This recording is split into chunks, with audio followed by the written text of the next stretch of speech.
All right, welcome everyone, both in person and over Zoom, to the City Council meeting of the City of Dunsmuir on June 17th, 2021. I'll now call the meeting to order at 6:04 p.m. Councilman Keisler, would you like to lead us in the flag salute? Absolutely. I pledge allegiance to the flag of the United States of America and to the republic for which it stands, one nation, under God, indivisible, with liberty and justice for all. Thank you.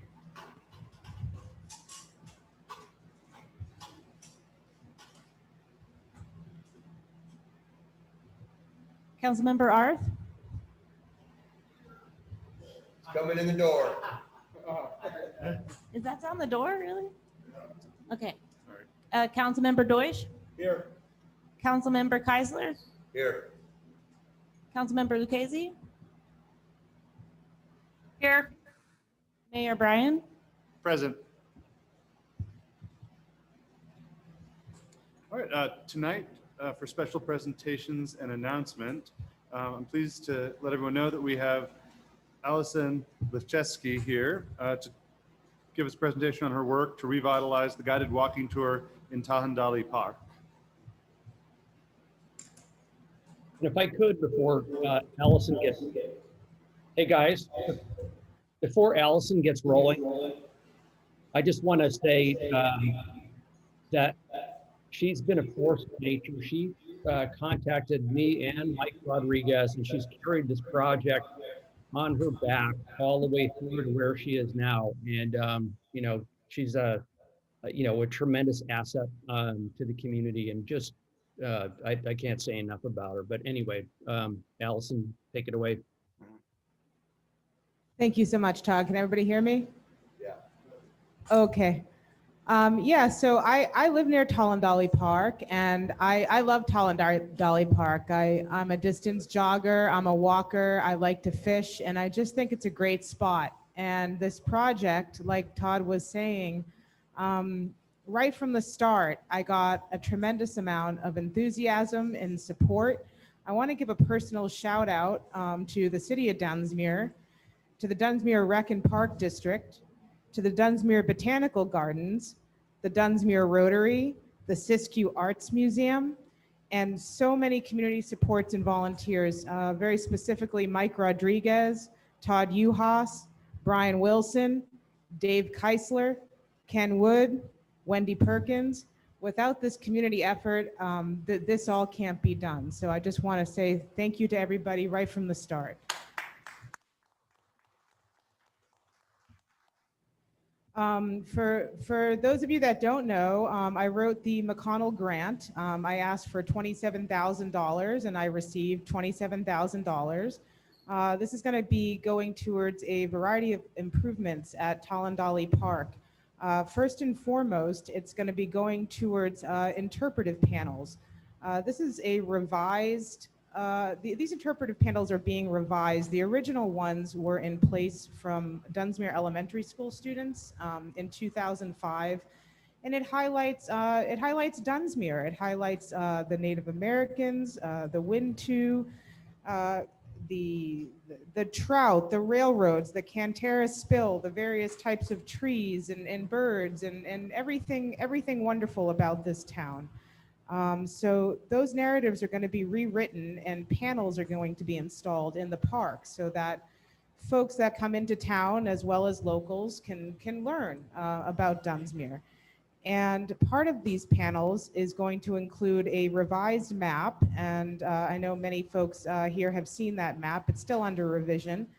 And this map was originally drawn by flying a drone actually over Tahandali Park to get a new map drawn so that the numbers of the interpretive panels can be appropriately placed.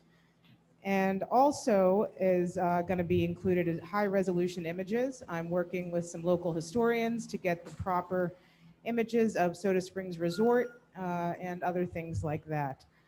In addition, the grant will be funding benches and picnic tables, all with the City of Dunsmuir logo cast into it.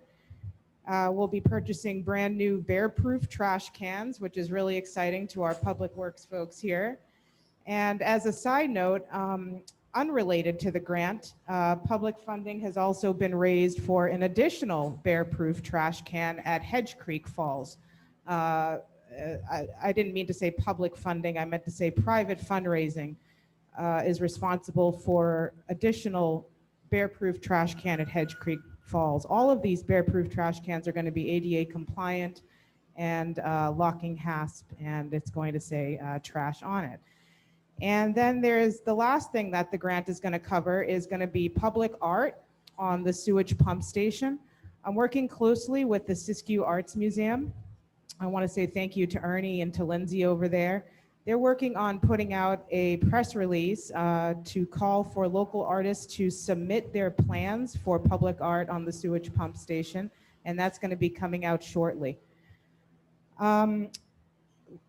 There's a lot of things moving and shaking with this project, as you can tell. Currently, what we're doing is we're building platforms underneath the benches and the tables that are going to be ordered. These are large, very heavy concrete benches, and I have some community support in building platforms. So if you see things going on at the park in the next couple of weeks, that's what's going on. I have some additional installation expenses to cover, including concrete, rebar, wood for framing, snacks and water for the workers that are going to be there. And I have a call for volunteers. The first framing is going to take place on Monday, June 28th. And the first concrete pour will be on Wednesday, June 30th. Again, that's for platforms, for the picnic tables, and for the benches. We could really use all hands on deck, especially for that date of Wednesday, June 30th. And that's going to be bright and early in the morning. I have the concrete truck coming at 7 a.m. And also all volunteers that are coming to help with this project need to sign a release of liability. So please contact me in advance if you're interested in helping with this project on the 28th or the 30th. My contact info is Allison, that's with 2 L's, ALLISON 384 at me, as in me, myself, and I.com. And my phone number is 413-657-3021. Please reach out directly if you're interested in volunteering on those dates or any other dates. We got plenty of work to do. Thank you so much, Dunsmuir.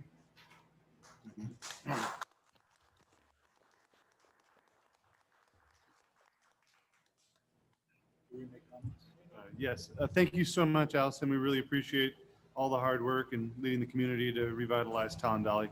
Councilman Deutsch? I just want to say between and the woman right behind you, Kathleen Shirley, I've just been so excited and overwhelmed by the fact that we have new spirits that are making their mark on the community and doing it with passion, sticking through all the hard work.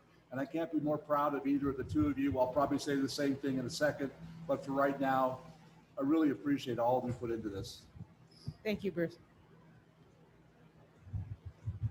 I'm proud of you. I'm proud of you. You took the ball and you ran. Not only did you run, home run. When she says platform, she means slabs. So if there's any concrete finishers, give us a call. We can use a hand. Carpenters to set forms, give us a call. We can use a hand. So I'll be there. Good. Thank you, Dave. Thank you for doing this. Matt, can I say something? Councilman Arth has the floor. Kudos for taking the initiative. Is this on? I don't know. I hope we're all engaged in a connecting the dots exercise. The city forever has been pushing for a safe Mossbury Trail. The city forever is trying to recognize our Native American heritage with Talon Valley Park. So if the city is successful in creating this, what I would call a mini national park from Box Canyon Dam to the south of Dunsmuir's jurisdiction, where people can see Hedge Creek Falls, they can see Mossbury Falls, they can see the vibrancy of the Upper Sacramento River with the interpretive aids. This is our future. I assume you've met Tom Hesselton by now. And there are just extraordinary talents that want to see this done. And it gives me hope as someone with the pom-poms forever, for the benefit of our children and grandchildren, this is going to happen. Thank you. Thank you, Peter. All right, thank you so much, Allison. And I believe Mike Rodriguez, our Parks Director, had a word to say. Yeah, I just wanted to say hello to everybody, and I wanted just to give Allison some more kudos. On behalf of the Rec District Board of Directors, it's been a pleasure, and we're excited to see the improvements of this park. A lot of people have been looking at it right now, and I just wanted to thank her publicly. She's definitely an asset to our community, and we look forward to working with her in the future. Thank you so much, Mike, for all that you do. And was it a tough sell with the funders or an easy sell? When applying for the grant, one of the main focuses they were looking for was outdoor recreation and tourism, specifically for communities that have been hit hard with COVID. So when this came out, it was I think I won the hearts of a lot of folks in town, and with the community support that was built around the project prior to writing the grant, I think that really helped to push it forward. And in the future, I would like to apply for the McConnell grant every single year. Excellent. Got our vote. All right. Thank you so much, Allison. We really appreciate you. Thank you. All right. And tonight, it's also my pleasure to invite Kathleen Shirley up.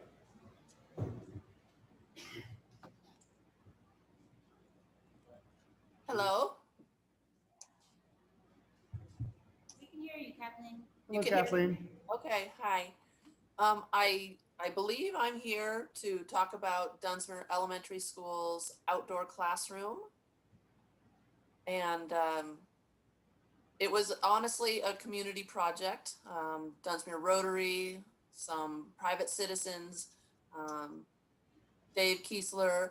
So it started out just as my boss, Susan Keeler, asking if I would help upgrade our outdoor classroom. Of course, this was due to COVID also.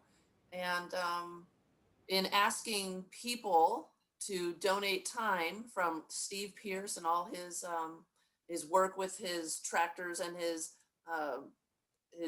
heavy equipment, he was able to hear what I was saying, take in the site that we have. I believe we have about 5 acres that the school sits on. And really, it just rolled from there. He interpreted what he thought he should do, and it created a nice footprint. And then I just had the teachers help me pick what they would like in this outdoor classroom. And I was able to get a lot of Rotary members to pick these pictures that I had chosen off of Pinterest, and they ran with them. They went and built whatever it was that they chose off my board, and it became an amazing outdoor classroom. So I thank everyone who helped make it happen. All right. Thank you so much, Kathleen. I had the pleasure to go up there with Councilwoman Keisler the day it was being completed. And all the kids were helping with construction as well. And you can tell it's a beautiful space where they're going to be able to focus, feel alive, happy, vibrant, and learning will really sink in, I think, in that environment.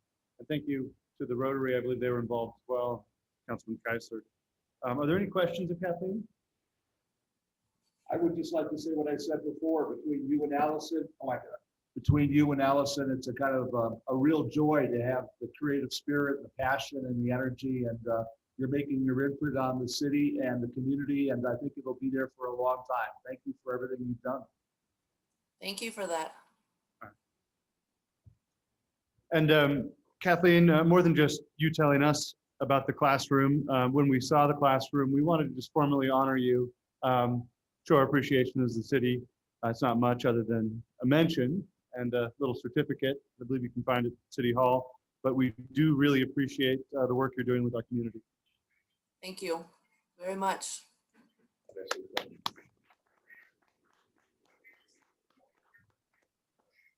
Kathleen, Thank you. your, Lovely. Thank you. your efforts have made an impression and an implant on these children's lives forever and for futures to come. And I'm honored to have been a part of it with you. Thank you. Thank you. Dunsmuir is worth saving. Dunsmuir is worth making the beautiful gem that she is.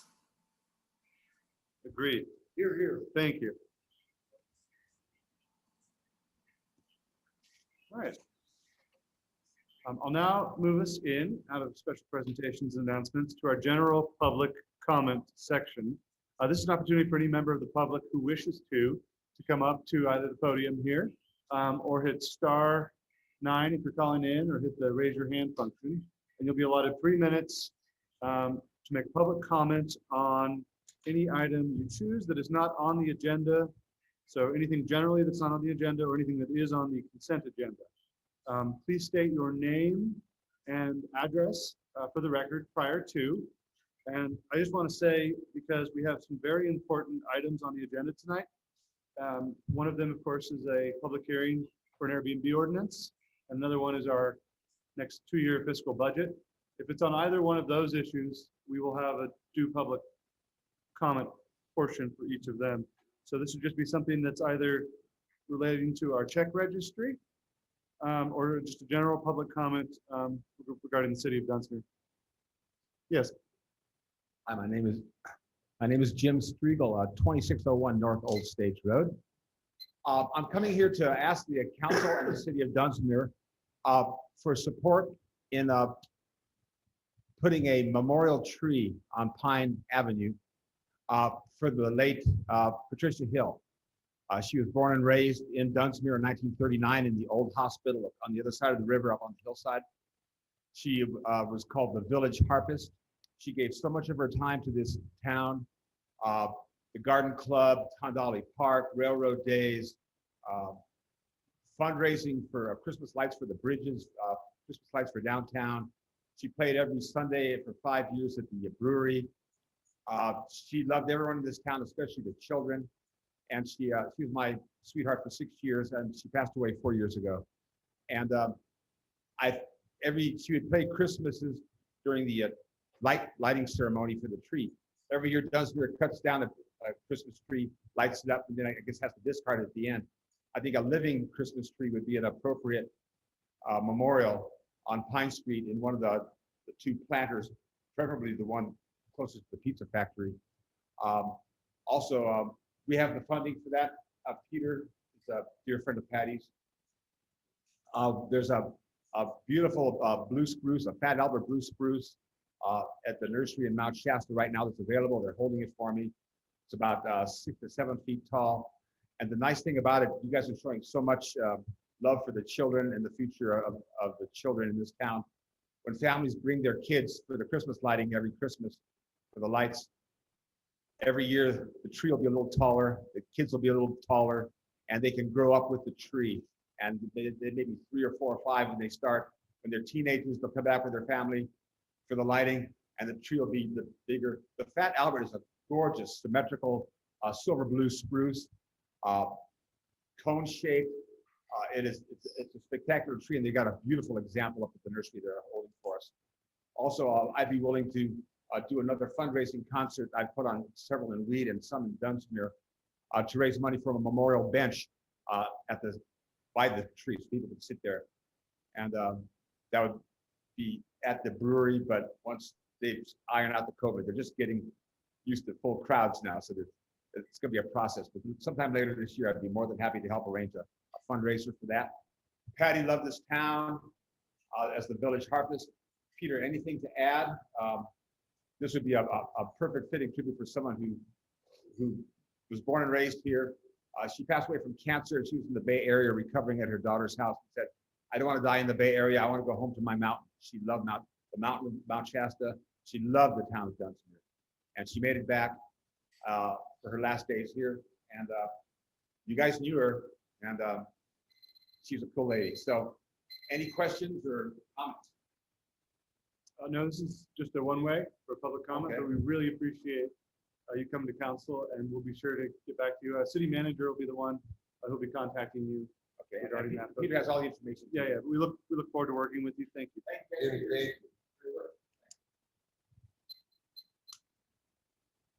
All right. Are there any further public comments for the general public comment section? I see Tim Holt has his hand raised. Tim? Well, it's not Tim, it's the better half of the house. This is Sandra Hood, and I just want to, first of all, a Patty Hill tree would be awesome. She always wanted it, and I won't say it. Anyway, thank you for Railroad Days. I hope all of you came out and attended. It seems like the merchants were very happy, and I'm still overwhelmed that we actually carried it off. We're going to go to Rain Rock. And we're hoping that next year will be even better. All right. Thank you so much, Sandra. We really appreciate all the work that you and your crew of volunteers put into the event. Very spectacular after a long 15 months of quarantine. All right. Are there any further hands raised? I see Nick Sirius. Good afternoon, everybody. Can you hear me? Yes. Wonderful. Nice to be here. Nick Saris, 4319 Stagecoach. Just wanted to bring up to the council traffic on Stagecoach Road. It's posted at 15 miles an hour from the Chevron on down around that big corner where it turns into Stowe Creek. But people are not driving at that posted speed limit. They're doing well over that. There's a lot of kids on the road. Anything that can be done by your powers would be much appreciated. Speed bumps, bigger signs, what have you. Just wanted to bring that up to the council. Thank y'all so much for what you do. Thank you so much, Mr. Saris.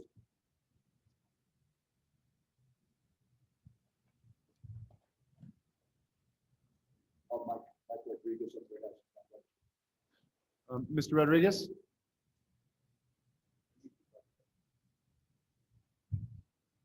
Mike. I think he's talking. Mike, unmute yourself. You can unmute yourself. There you have to unmute yourself, Mike. Okay, there you go. Anyway, I'm here tonight to announce that we're having an exciting pool season this year, beginning July 1st. It's going to be a modified season. We still are short guard, but we're going to recruit from Weed to have a season. And one thing we're going to do different this year is that before the season's over, we're going to offer a lifeguard training course for people for next year, where it won't be difficult for us to recruit this year. So we're going to put the word out that we have job openings for next season, but we're excited to open the pool on July 1st. If you come by the pool, it's full. We're just getting all the chemicals balanced, but we're excited to see everybody on July 1st. Thank you, Mike. Very happy news indeed. All right, are there any further public comments? I don't know if Nick has his hand up again, but you did already call on him. Just Nick, do you have another public comment?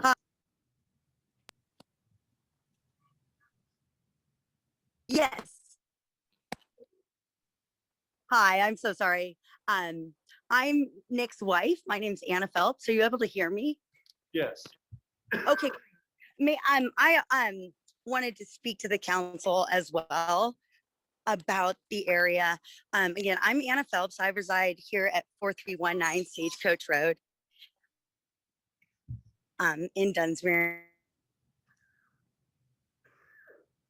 Little one here in Dunsmuir. I'm committed to this just so excited for Anna, everything that I believe you're cutting in and out. I'm not sure.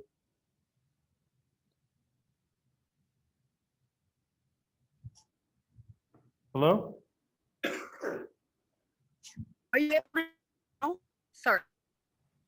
Hi, are you able to hear me? We can hear you now. Okay, so sorry. Did you hear any of that? It was coming in and out.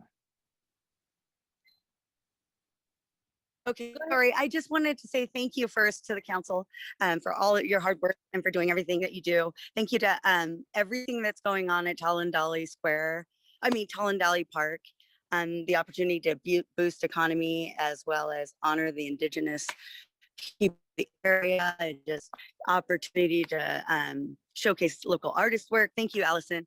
Thank you, Mrs. Shirley, for everything that you've done up at Dunsmuir Elementary. I'm so excited for Evelyn to start preschool up there. I being so excited about all the changes and everything that's going on for Dunsmuir, I wanted to talk about the traffic heading to Tallandale. It's posted down by the medical clinic at 15 miles an hour. Yet people, they really fly through here pretty quickly. And we have posted our own kind of slow down signs, but it is proven that it's pretty dangerous for our kiddos. And so there are quite a few youngins, little ones in the area. And I just request that if you could help us out in any way to kind of and make sure that that 15-mile-an-hour speed limit is enforced and that the kiddos can be safe, that would be amazing. But thank you again for everything you guys are doing. The Dunsmuir looks amazing, and that's all of my work. So thank you. Thank you so much, Anna Phelps. We really appreciate the comment. Yeah, okay. Thank you. Are there any further public comments this evening?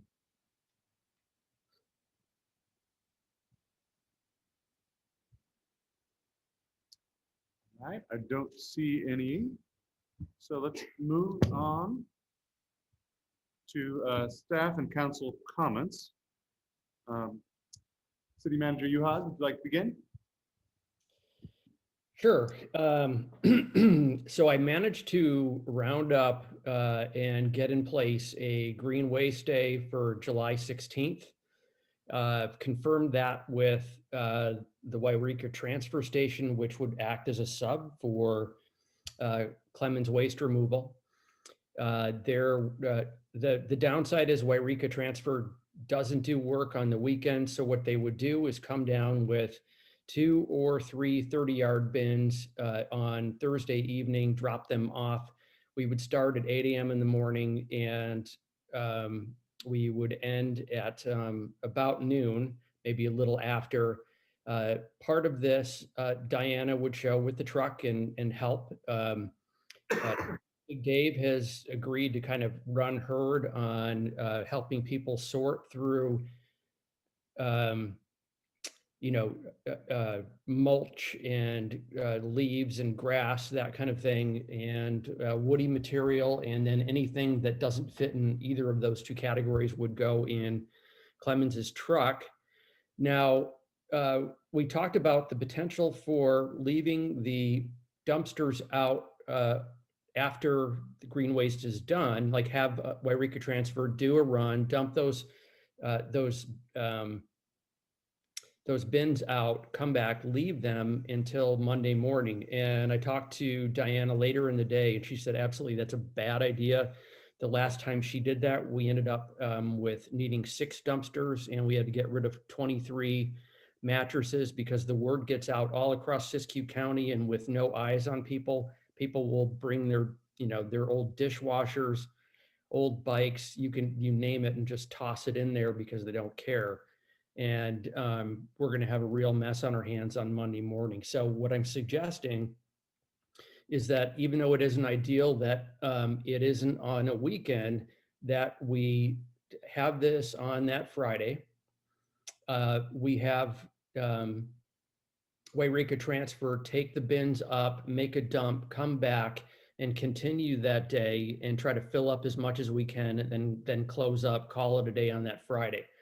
I haven't talked to Mike yet about the idea of using the ballpark field. I'm hoping that's still something that's available.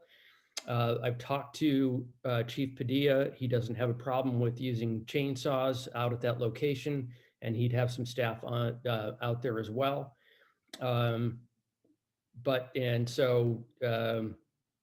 Mike Delabana is rallying the troops with DPAC and reaching out to folks. We put together some flyers where, you know, we've set this up in mid-July, so we have 3 or 4 weeks to get flyers out to the community to make sure as many people know about this as possible. And so it's set up. We wish we could get it on a weekend, but that's just not a possibility. But if you've got a month, I'm hoping that people can plan ahead and you know, make arrangements, have somebody that can be there, haul their stuff up to the bins. But that's it. So, you know, it's on. Oh, yes. Todd, Yes, sir. why can't Clemens do it on a weekend? It's not Clemens. Clemens isn't willing to do this work, and they don't have a truck that will allow them to haul these dumpsters. It's too heavy. So they need to sub to Wairika Transfer which will be bringing the dumpsters, you know, the long, you know, 30-yard dumpsters down, and then they'll be doing the work to haul it away to Black Butte. Okay. And the only way to do this is on a Friday, huh? That or a different day during the week. It seems like Friday would be the best pick if we're picking a day during the week, just so some folks might be able to get Friday off for or part of that day off for a 3-day weekend, or at least, again, with flyers going out tomorrow, hopefully that you've got a month to plan ahead, and maybe you call on your neighbor, you call on other volunteers that might be able to help you get your stuff up there. All right, thank you. Thank you, man. Yes. Todd, is there a way that these things could be locked? I guess there's no cover over them. There's no way to stop people from putting things into it. We've talked about a cover over them. The word I've gotten, unless we have a cover that is tear-proof or cut-proof, in the past when we've tried that, we've come back to a completely obliterated tarp. People in the dead of night, they from all across Siskiyou County will bring all their stuff down there and dump it. And if they can't even get the tarp off, they're gonna leave it right next to the containers. According to Diana, and you know, obviously this is her biz. All right. So reiterate, that was July 16th at 8 o'clock in the morning Mm-hmm. on Friday. Of course, we need an actual agenda item of action to make a decision on. And Just a quick question, Todd. I know we talked about a cost frame. Is this going to be similar to what we discussed, or do we have an idea of what it will cost us? Right now, with the numbers I have, we're $1,000 under budget, which is where I want to be just in case of contingencies. Because I'm thinking about seeing if we can actually potentially bring a third 30-yard dumpster down at the same time, because we're going to load up fast, and I want to get everything we can out and up. So we're lessening fire danger in town. All right, thank you. Are there any other questions of City Manager? All right, thank you so much, Todd. Really appreciate your work on that and everything else. Finance Director Michelson, do you have any updates? No big updates, but now that Paris is in the room, thank you, Paris. Here. All right, Sergeant Kubowitz on the Zoom call.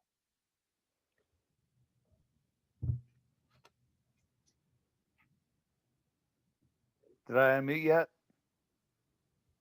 Yes, sir.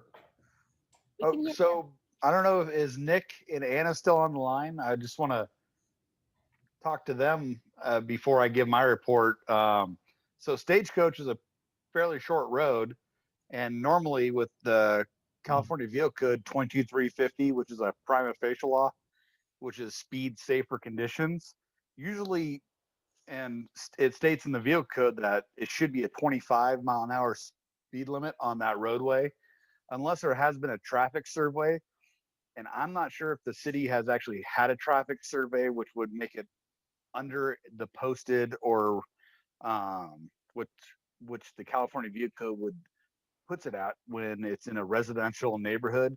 So 25 miles an hour should be the speed limit on Stagecoach, unless there has been a traffic survey and in the 85th percentile of the speed is above or below a certain speed limit, and that's how they actually regulate speed limits. So I guess we'd have to look at the if there is a speed survey, or because normally 15-mile-an-hour speed limits are made for like alleyways in my book.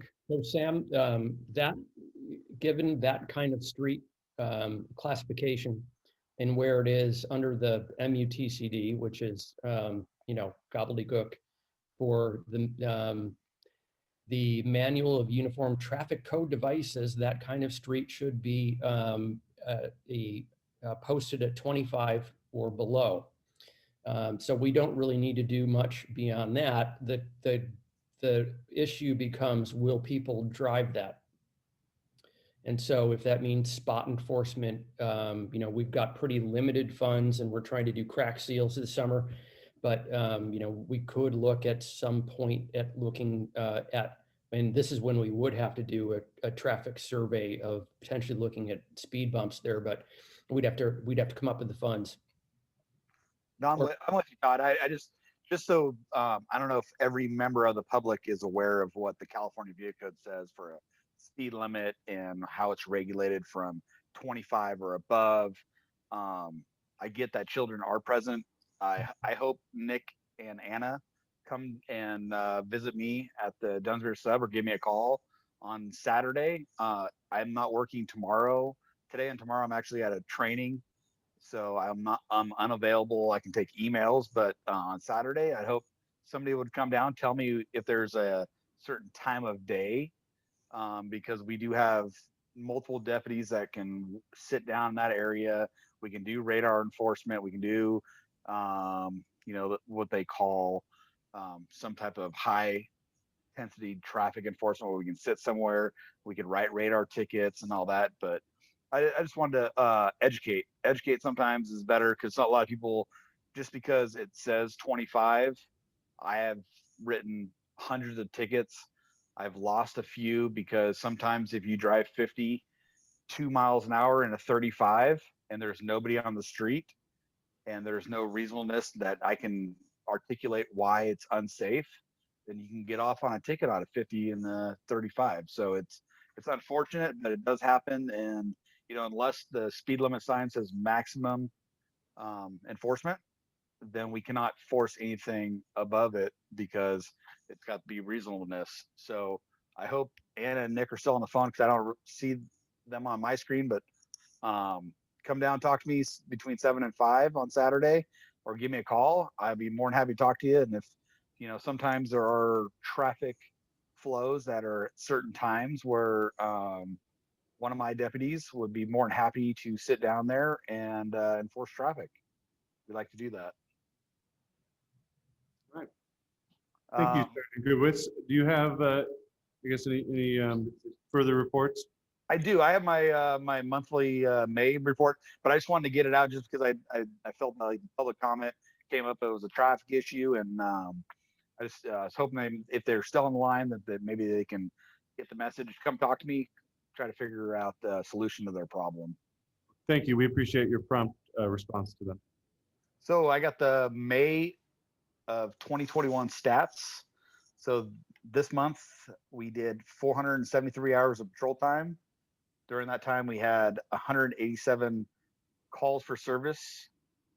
Of those calls, 12 of them were cases that we took. We made 34 traffic stops. We wrote 8 citations, 6 arrests, 1 felony arrest, 5 misdemeanor arrests. And then of those calls for service, just to help you guys out, some of the basics, we only had 2 burglaries, 3 thefts, no auto thefts, no assault and batteries, 4 domestic disturbances, 7 vandalisms, 11 school checks, and 21 disturbing the peace calls. So, and then I know I'm talking about May, but we did Railroad Days. I think Railroad Days went smooth. The Railroad Days committee was really helpful. Dunsmuir Public Works, especially Brian Wilson, was great. Set out all of the cones. We helped him out. He helped us out, and I feel that the whole Dunsmuir Railroad Days went really smooth for us. So, and then we also were part of the high school graduation, and that parade went really well and smooth. So, I think everything's looking good. Thank you, Sergeant. Are there any questions?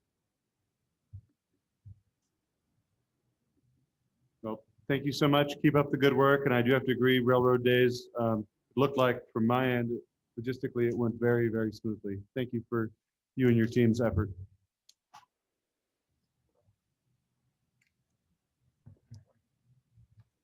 And I see our city planner's on, but I assume he's waiting for the next item.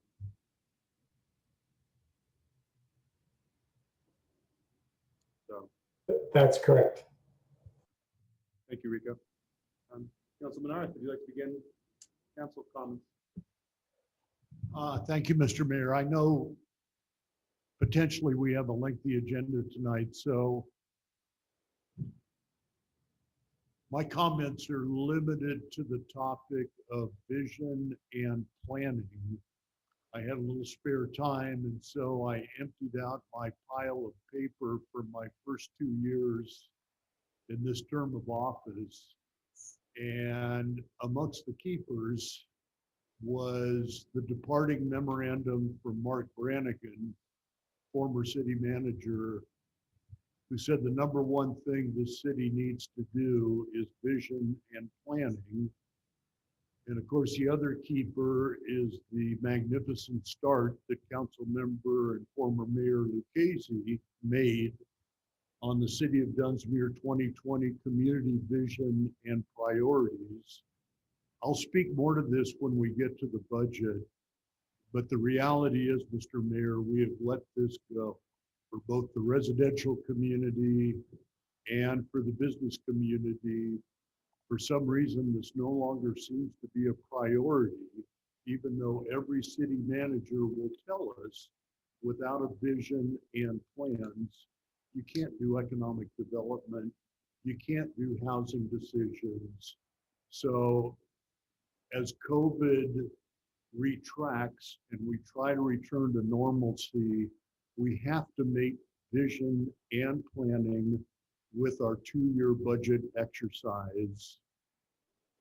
And that's my focus for tonight and the next few months. Thank you.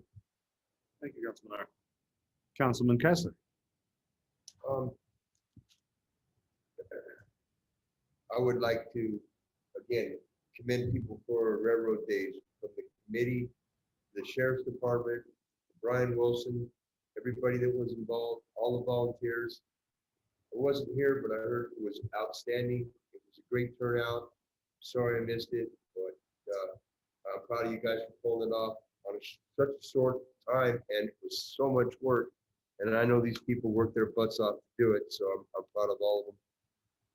I want to reiterate my and this council's appreciation to Allison for her park project and to Miss Kathleen for her outdoor classroom. I think both these projects are going to put Dunsmuir on the map.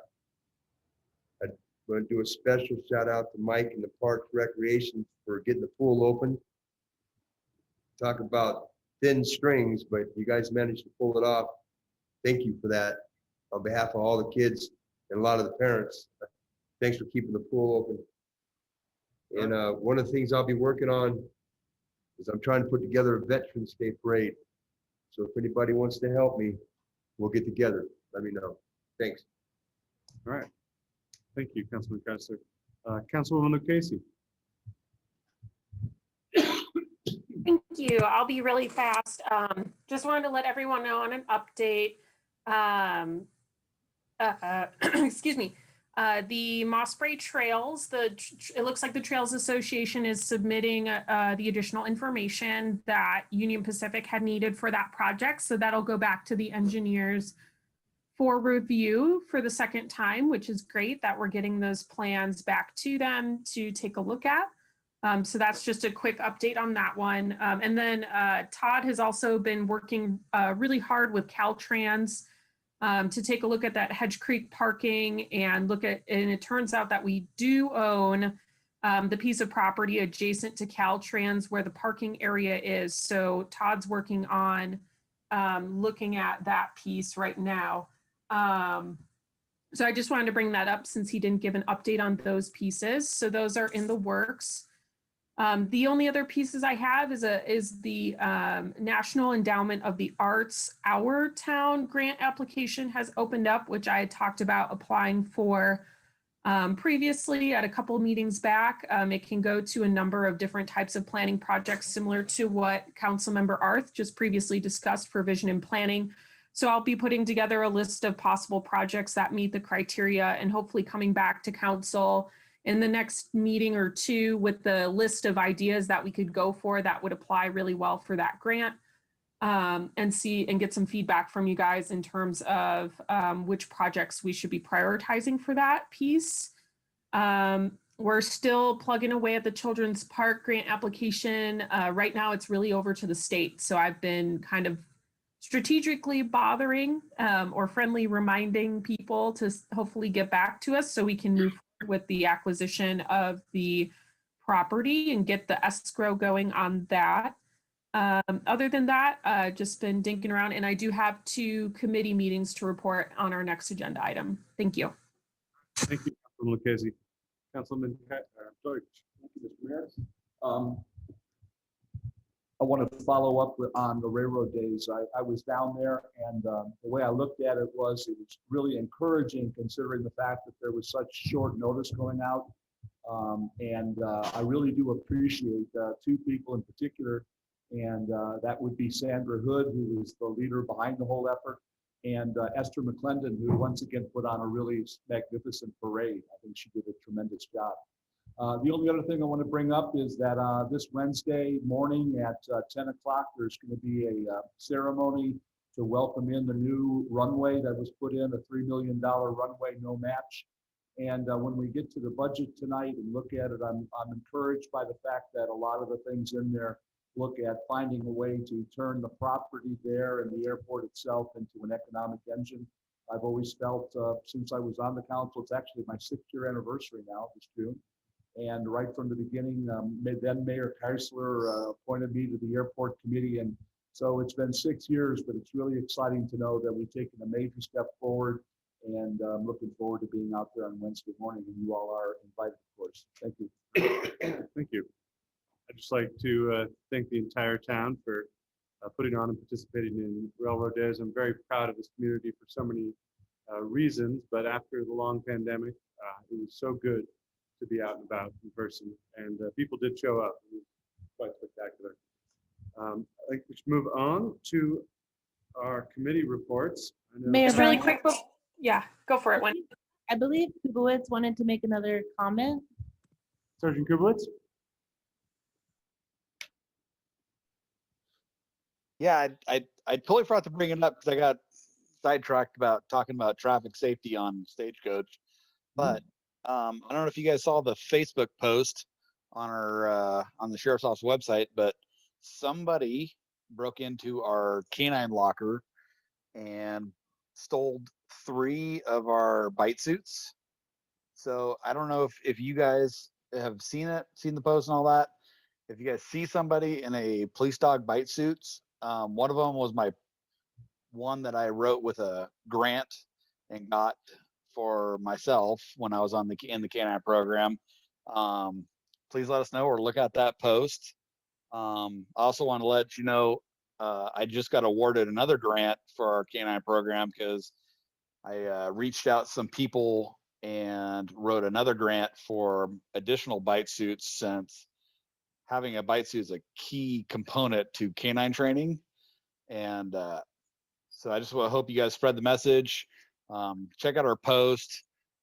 It really sucks that somebody would break into our canine storage shed and steal those items from our department, and especially when in the last 10 years our program has been funded solely by a nonprofit that myself and another guy created, who retired, to fund our program. So if you guys can share our Facebook post, if you look around, it should be obvious what a bite suit is, and they're fairly expensive. I mean, mine was custom made from Holland. The other guy's was another one from Ohio. So they're really vital to our program at the canine program. I know I don't have one anymore. I did it for a long time, but I really appreciate the foundation that stepped up and contacted me. And so I filled out their grant application. It was awarded anonymously really quick, because they know the value of a canine. So I appreciate it. The foundation will be mentioned in a press release coming up when there'll be a check presentation, but I forgot to add that. I've got a lot of things going on.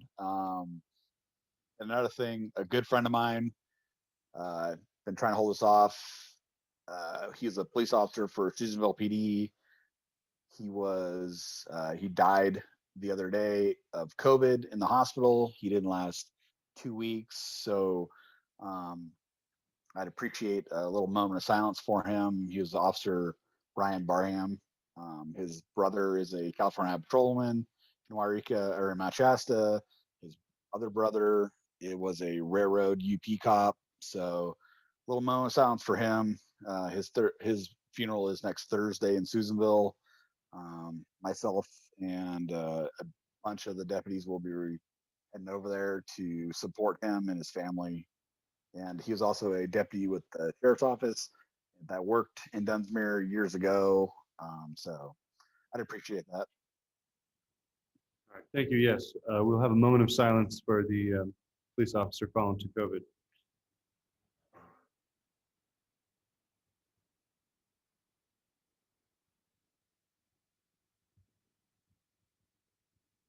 Thank you, Sergeant Kubowitz. Do you have anything further? No, that's it. I just like two things. The bite suits, if anybody sees anybody, let us know. We'll go out there, happily find those people and retrieve my items back. And just want to thank the foundation, and thanks for letting me come back in. No worries. Thank you. Have a good evening. Let's move forward into committee reports. I believe Councilwoman Lucchese had several items to report. I will be very quick. I just wanted to let everyone know that the solid waste ad hoc met and we discussed some of the terms of the contract with Clemens. We did briefly touch on California Recycling. Cal Recycle is the Department for Solid Waste for the state, talking about different mandates and projects that we need to keep in context for when we move forward with additional services. We also very briefly touched on green waste and a couple of different mandates around that. And then we reviewed Diana's request for new vehicle and for contract discussions. So we're just moving forward with that first phase, which is the contract discussion and negotiation, so that we can get a contract to this council by the next meeting, so that we have an agreement in place at the beginning of July. So that was a solid waste ad hoc committee. Finance committee met. As you can see in the agenda, we've approved the budget for your consideration, the second year budget. We also approved a resolution for a reserve policy that should be brought to you at the next meeting or the meeting after, depending on scheduling. We did review the audit recommendations, and most of those recommendations, Blake has been really great about reviewing policies for the city, getting the training needed to do some of the pieces that Charlie had pointed out. Finance Committee is recommending that we move to a quarterly reporting system. So the Finance Committee and City Council will get a quarterly report from the Finance Director regarding revenues, expenditures, and any items worth mentioning regarding that. And that'll be a paper report only that will be shared with us. And then we will do 2 main budget discussions in City Council and Finance Committee. So basically what we're doing tonight would be considered one of those. And then we also recommended doing 1 major adjustment in December, January, which we've been doing as a practice already.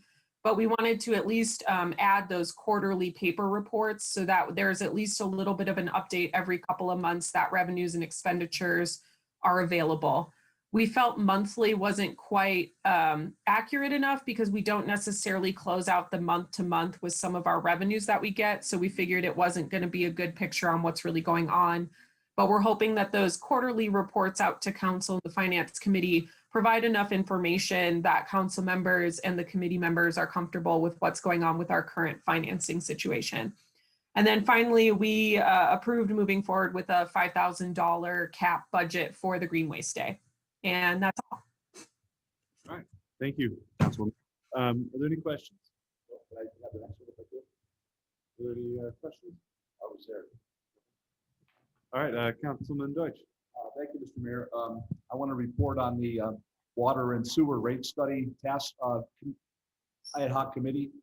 We just had our last meeting on Tuesday, and we have come up with a schedule for where we're going to be going forward. What we've done so far is come up with the general construct of how we believe we're going to propose the rates and all of those aspects to it. What we're working on right now is how we communicate that clearly to the public. And so our next meeting we're going to be having in the week of the 28th. Moving forward, that'll be our next meeting. And from that, we're going to have a presentation put together that we'll feel comfortable. Our goal is to make sure that everyone understands how this process works, where the money comes from, what has been done, what's going to be done, etc. So that'll all be part of what we're working on then. Moving forward, then we're also anticipating that on the meeting we'll have on July 15th, that we can have a workshop 5 o'clock before the meeting, like we've done before for budgets, and go over what our presentation is with the idea in mind that if you all feel comfortable with that, we could then identify a town hall date, move forward with that. And the town hall date we're looking at would be around the 12th of August. And then altogether, what we're looking at is somewhere around October that we'd be able to have new rates in place. So that's the general construct we're working on right now. And like I said, we've worked out what we believe we'll be presenting in terms of numbers, days, and things like that. And what we're working on right now is communication. Thank you. Are there any questions for Councilman Deutsch?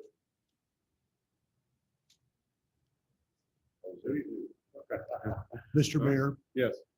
I did, as a member of the Ad hoc Solid Waste Committee, I am hopeful we will get our public members sooner rather than later. So between you and the city manager, what is the schedule for the council appointing our public members, with the notion there's one interested citizen that I happen to agree with 100%. The issue is infrastructure, regional infrastructure, and I think we will really be guided by getting our citizen members ASAP. Thank you. Were there any other committee reports? All right, seeing none, let's move forward in consideration of the approval of minutes for the June 3rd meeting. Make a motion to approve the minutes of the June 3rd. Second. 2021 meeting. All right, motion and a second. Is there any discussion of the minutes? Wendy did a perfect job. Thank you.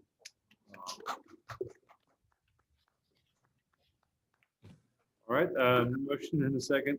All those in favor say aye. Aye. Aye. Against? Motion carries unanimously. Moving into item 8, consent agenda. Tonight we just have one item, check register from May 29th through June 11th. I make a motion to adopt the consent agenda. Second. All right. Any discussion of the motion at hand? Seeing none, all those in favor say aye. Aye. Aye. Aye. Against? Motion carries. We now move into item 9, public hearings. We have 2 public hearings for this evening. So this is just a time for members of the public to express their thoughts and concerns about updating to courses of action, grant applications, or in this case for A, ordinance update.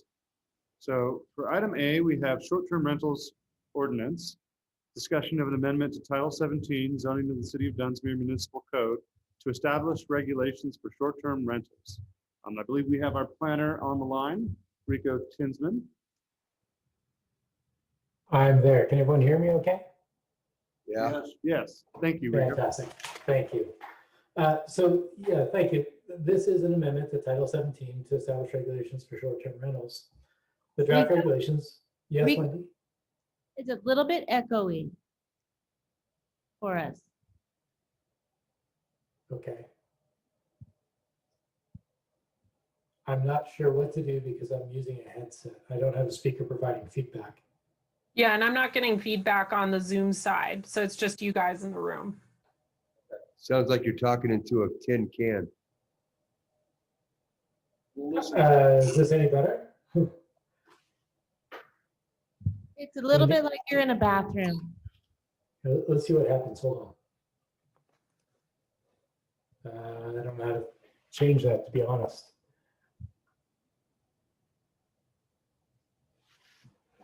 Let me get off the Zoom and call in for it.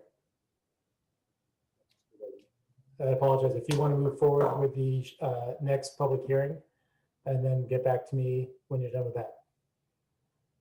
Okay. Sounds like you're amenable plan. Okay. Yeah. I didn't hear what he said. But you You got it. said to proceed with public hearing B, and then when he's back on the line, Okay. we'll do A. That works for everyone? Yeah, we'll look there. All right, so we'll move B up for A, possible state CDBG application. So we're discussing possible applications for funding under the next fiscal year's State Community Development Block Grant Program. Resolution 2021-09 is being proposed. City Manager? I don't know, Blake, do you want to kick this off and I'll fill in the pieces? Sure, sounds good. And I think I got it on the Zoom screen, so this might be fun. All right, so essentially this public hearing is a continuation from last council meeting in which we were talking about the program income only grant application, as well as a application for planning, which will be mainly for like economic development program, like developing the economics of Dunsmuir, not for businesses. Okay.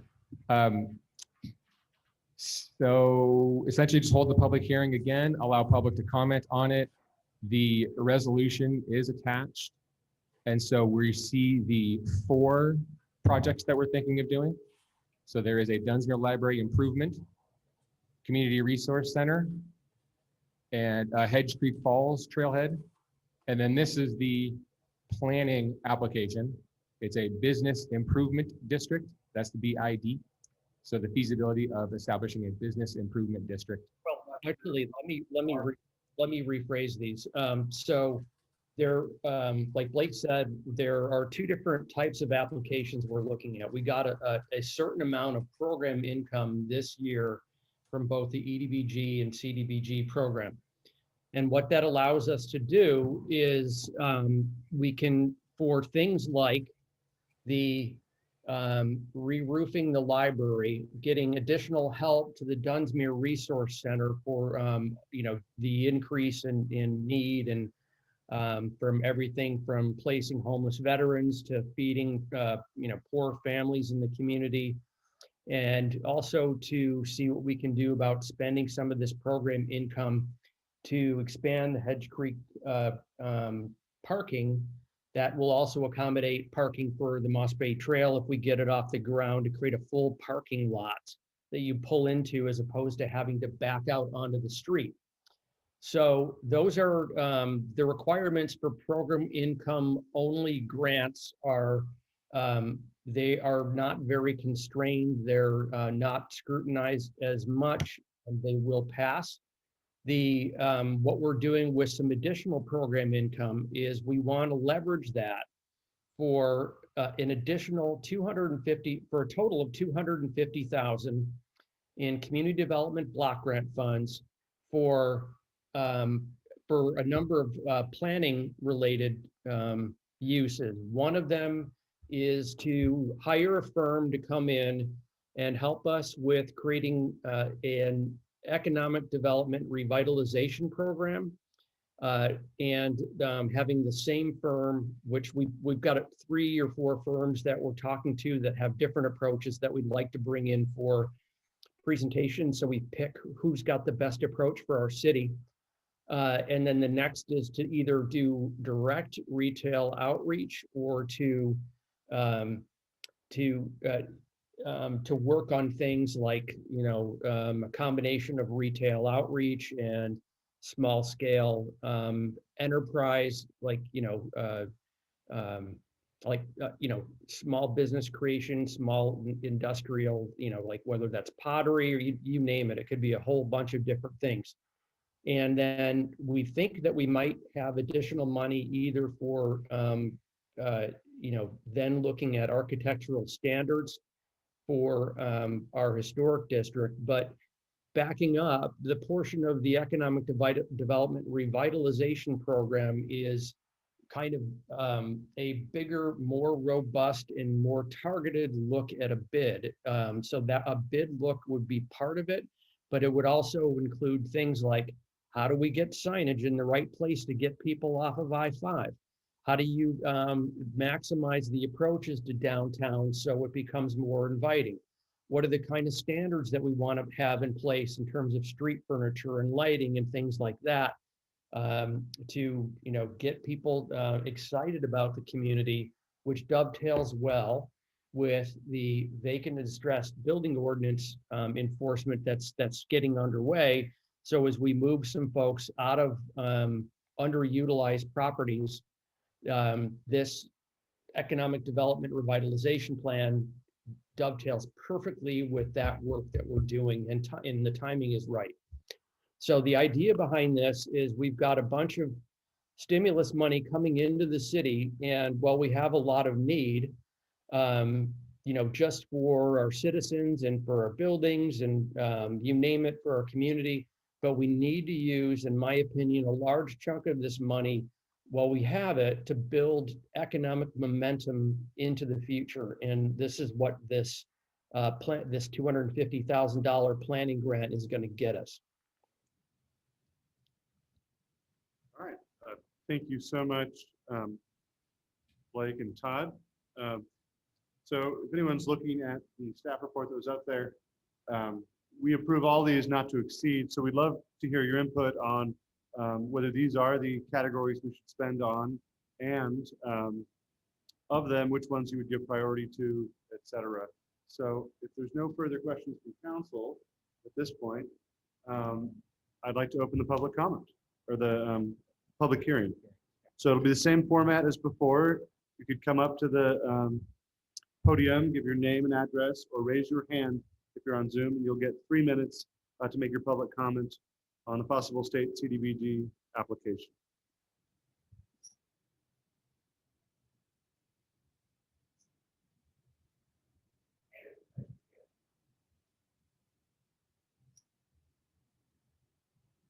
Hello, this is Dwight Bailey, 5906 Castle Avenue, City of Dunsmuir. On the figure you had there for the bid, $250,000, how much of that is going for wages rather than just planning? That would be my question. I'm not understanding your question. This money can't go for wages? You say it can't go for wages, or it is going for wages? Can't. It cannot. That's what my question was. I didn't think it should be able to go for wages. It's That's not. what I was answering, trying to confirm. So yeah, to be clear, it won't go for wages for anyone here. it could go towards a consulting firm who would then, of course, pay their people to analyze and consult.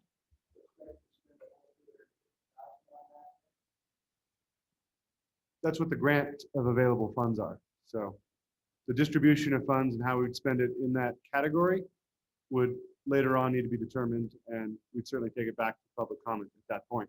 So similarly, if you think any of these have a priority relative to the amount stated, certainly come up and express yourself on Can I add one other piece to this? One other project that we were considering out of these 3 program income grants is money to fix the bleachers, but it was left off here, but I'm just mentioning it because I figure that that's something that parks can pick off as part of Prop 68 grants that come to us next year.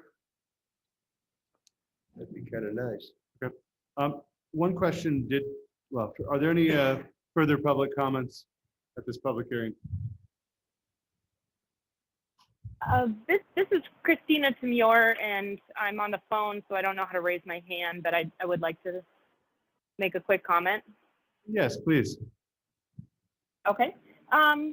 Christina Dunsmuir, 418 South 2nd Street. I just was appointed to the Planning Commission, and I support those proposed projects. I just wanted to add that I would encourage you to think about whomever you're going to select for the consultant team for the economic development to have a focus on grassroots idea raising. And what I mean by that is just to, encourage the consultant that we would hire to work within the community and to really engage the locals to sort of harvest some of the ideas, because I've been talking with a lot of local people who have, ideas and aspirations for how to rebuild the community, and I think they just need resources and support. And so rather than try to, apply ideas that, or have maybe worked elsewhere, let's see what we can do to spend those resources to actually create opportunities for our local citizens to get together and to network and to be able to give them that power. And then on the other one about I can't remember exactly what you called it, but it was about the entrances and exits to the community and beautification. I wonder if if there is some CDBG monies coming, if Caltrans might be willing to match those in some way, shape, or form. I know they have planning monies available, and I know that there are planning monies available for the entrances and exits to I-5 at least. So I would encourage you to look into some sort of co-funding opportunity, and I'd be happy to give more information about who to contact for that sort of an opportunity. And that's it. Thank you. Great point. All right. Thank you so much, Christina. I really appreciate that. Todd, as a point of clarification, approximately how much for the planning grant would we need to match to raise the $250,000? I'd have to pull my sheet out again. We have enough to, all I can say is this, I can get you specifics, but we have enough, for each one, for all 4 of these in program income to be eligible and competitive. Or just another way to say that is the planning grant can be a total of $250,000 that we can apply for and get granted. We have approximately 170,000 in program income. We would have to put up a certain amount of it. Right, There's no requirement to put up program income for a grant. Okay. So you don't have to, but it's helpful. Okay, I see. So the 250,000 would be above and beyond the 174,000 pretty much. We'd throw some program income in to make us more competitive, but we have, in turn, we have enough money in program income to knock off the top 3 items on what you're seeing on the screen. Okay, thank you. I just wanted to build some context for people looking at that we'd spend some money, but the vast majority of the 250,000 there would be an additional grant to benefit the city. And I'm lining up consultants to come to talk to council. We've got various groups, and comment about making this a grassroots effort. One of the things that we've already planned is when we write an RFP to go, once we've heard from each firm and we put it out there, the first thing before we're starting an economic revitalization plan is talking to businesses and talking to residents in the city to find out what kind of businesses they want to see. Excellent. All right, well, I will give one last opportunity for public comment to this public hearing. All right, seeing none, I will now close the public hearing on this item for the evening, and we will proceed with item A, short-term rentals ordinance public hearing. Yeah, I mean, with this item, there is a ask to approve the resolution. Oh, I thought we'd approve it. If there's no discussion, I'd like to move. We had a first public hearing last time, and now this is kind of so. I'd like to approve resolution 2021-9 to apply for CBD funds and use current program income dollars. I'll second. There's a motion and a second. Any discussion of the motion at hand? Councilman Arndt. To the city manager and Blake. First of all, this is something I've hoped for since I moved to Dunsmuir. It's really a beautiful opportunity for our community.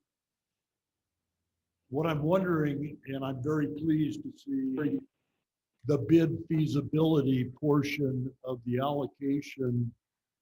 What I'm wondering is there enough flexibility in the grant parameters that the city could spend some money on turning the airport property into a profitable enterprise, because it potentially embraces both housing and business opportunities?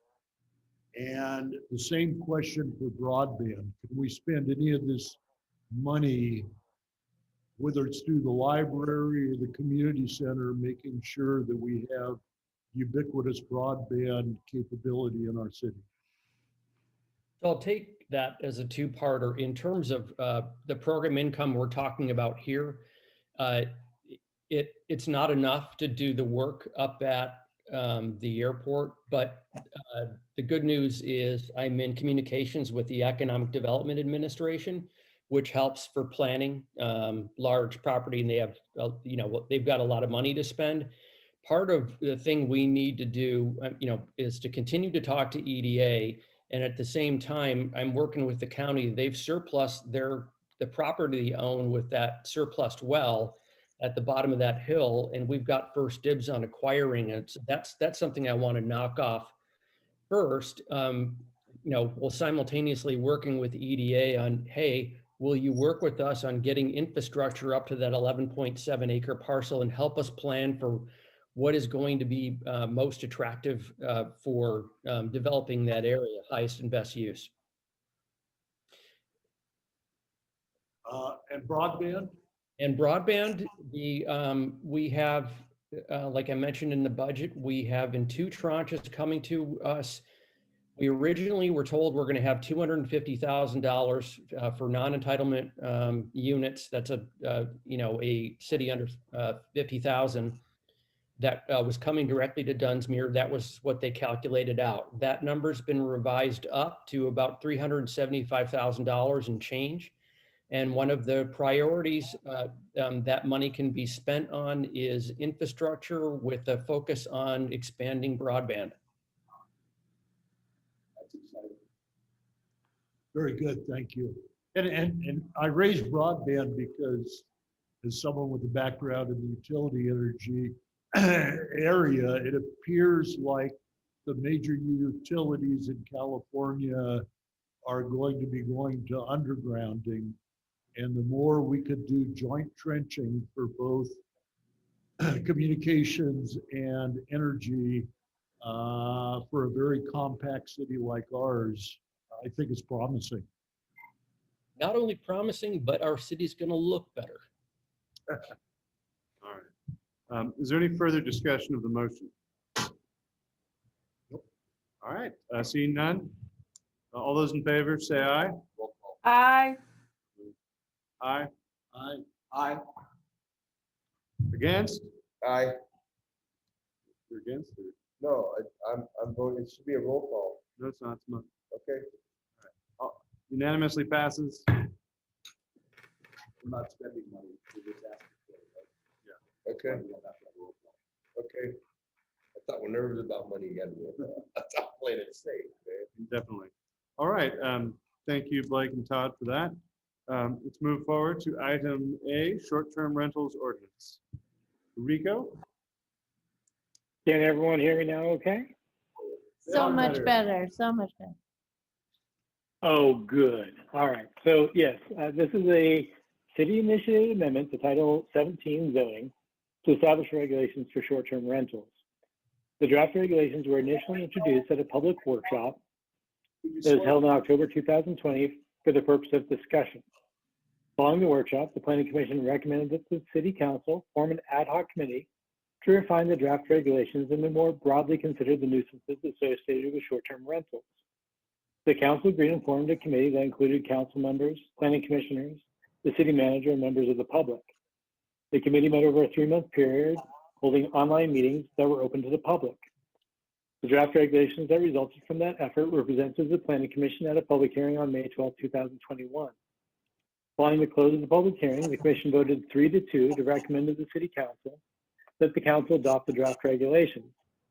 One of the planning commissioners who voted against the regulations felt they were frivolous and government overreach, and the other who voted against regulations indicated they should be brought back for further discussion. Although the draft regulations ultimately passed review by the ad hoc committee and planning commission, there is one provision that seems to have narrowly survived being included in the draft that's before you. It's a provision of draft section 1740.030C that prohibits a short-term rental on property owned by the property owner for less than 1 year.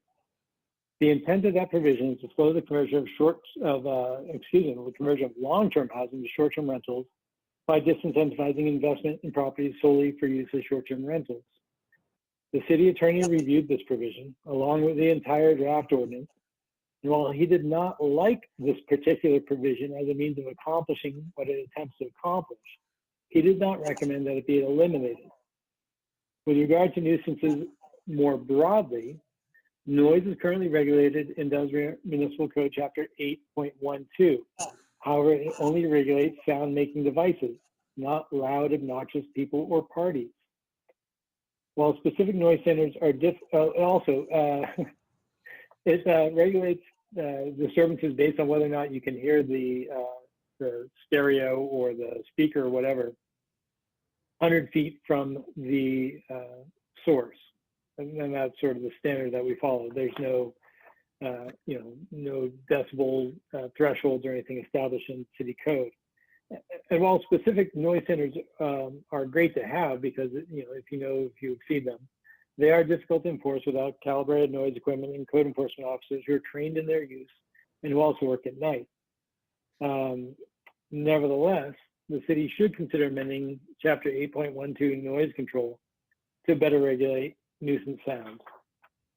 The draft regulations do not address noise other than indirectly by prohibiting weddings and other large noise generating events. The city should consider developing and adopting noise standards that would be applied community-wide. Garbage is currently regulated by Chapter 8.08, much in the same way that's proposed in the draft short-term rental regulations. However, draft section 1740.060D would further require that garbage not be put out the day prior to pickup. And if it is stored outside, it would need to be stored in a rodent and bear-proof container. With regard to fire hazards, leaf burning is currently regulated by section 8.08110. However, the city does not regulate fire pits or barbecues. In addition, current penalties are relatively minor given the degree of hazard. The first offense gets you a warning per city code. The second offense of burning outside of season gets you per city code a fine of $50, and any burning beyond that gets you a fine of $100. So for perspective, the proposed fines in the short-term rental regulations offer a stronger deterrent, with the first violation resulting in a fine of up to $500 A second violation resulting in a fine of up to $1,000, and a third or subsequent violation resulting in a fine and revocation of the transient occupancy certificate and the inability to operate a short-term rental for 12 months. The draft regulations prohibit fire pits and coal-fired barbecues, and they restrict the location of barbecues and gas fire pits, keeping them away from ignitable sources to reduce hazards. There's a fair bit of discussion about fire pits and barbecues, both at the ad hoc committee and just in general, whether talking to people in the public or I don't recall a robust discussion at the planning commission, but there's been a fair bit of discussion about this issue. Ultimately, however, the proposed regulations received strong support, including from the fire chief. In fact, the fire chief indicated that he was not supportive of fire pits. And he mentioned that while inspecting short-term rentals in Shasta County, he's heard from a few operators that their insurance providers will not insure them if they have charged for barbecue. I think hearing that information sort of swayed everyone. Although there was no formal recommendation, there was general support for an amendment to Section 8. This is the current Section 808.110 to better regulate fire hazards, at least with regard to fire pits during fire season, and to implement stronger fines for non-compliance.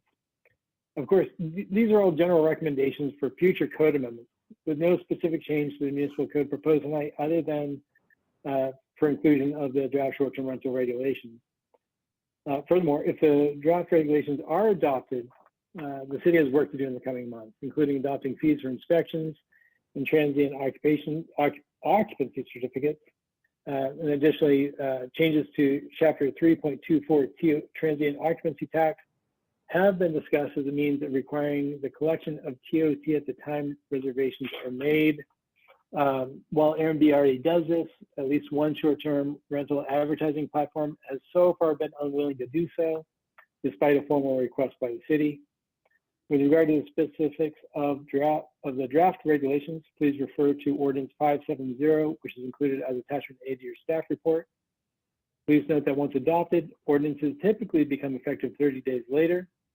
However, to give operators time to bring their rental properties into compliance with the new regulations, proposed short-term rental regulations would not become enforceable until January 1st, 2022. Regarding the California Environmental Quality Act, it's planning staff's opinion that the project is exempt from CEQA pursuant to Section 15061B3 of the CEQA guidelines. This is the common sense exemption, and I'm recommending this because the project does not have the potential to cause a significant effect on the environment. If the City Council will be approving the project, the City Council would need to make the determination that the project is exempt from CEQA prior to project approval. For this reason, a finding in support of the CEQA exemption is included in the draft ordinance prepared for your consideration. Ultimately, I am recommending that the City Council adopt Ordinance 570, adding Chapter 1740 to the Dunsmuir Municipal Code. However, if substantial changes are proposed, I am recommending that the council refer the matter back to staff so that those changes can be made. I would then bring the revised ordinance back for the council's consideration next month.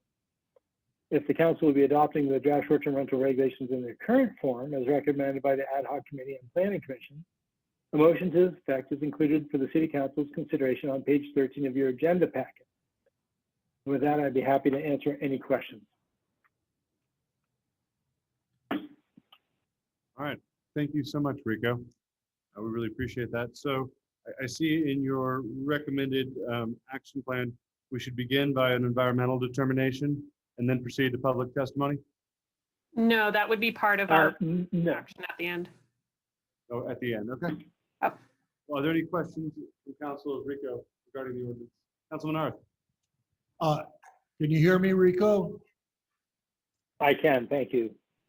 I listened as best I could, and I understood about half of your oral presentation, but that's not so critical because I compliment the staff on the memorandum and presenting the draft. It's extremely well written and clear.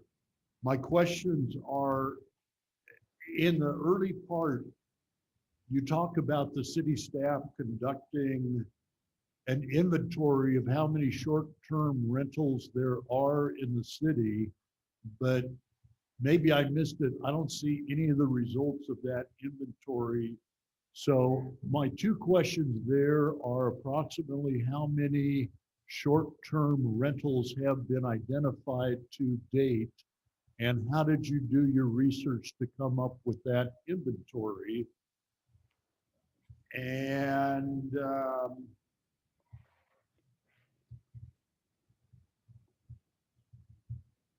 I think that's it. Okay. Oh, and So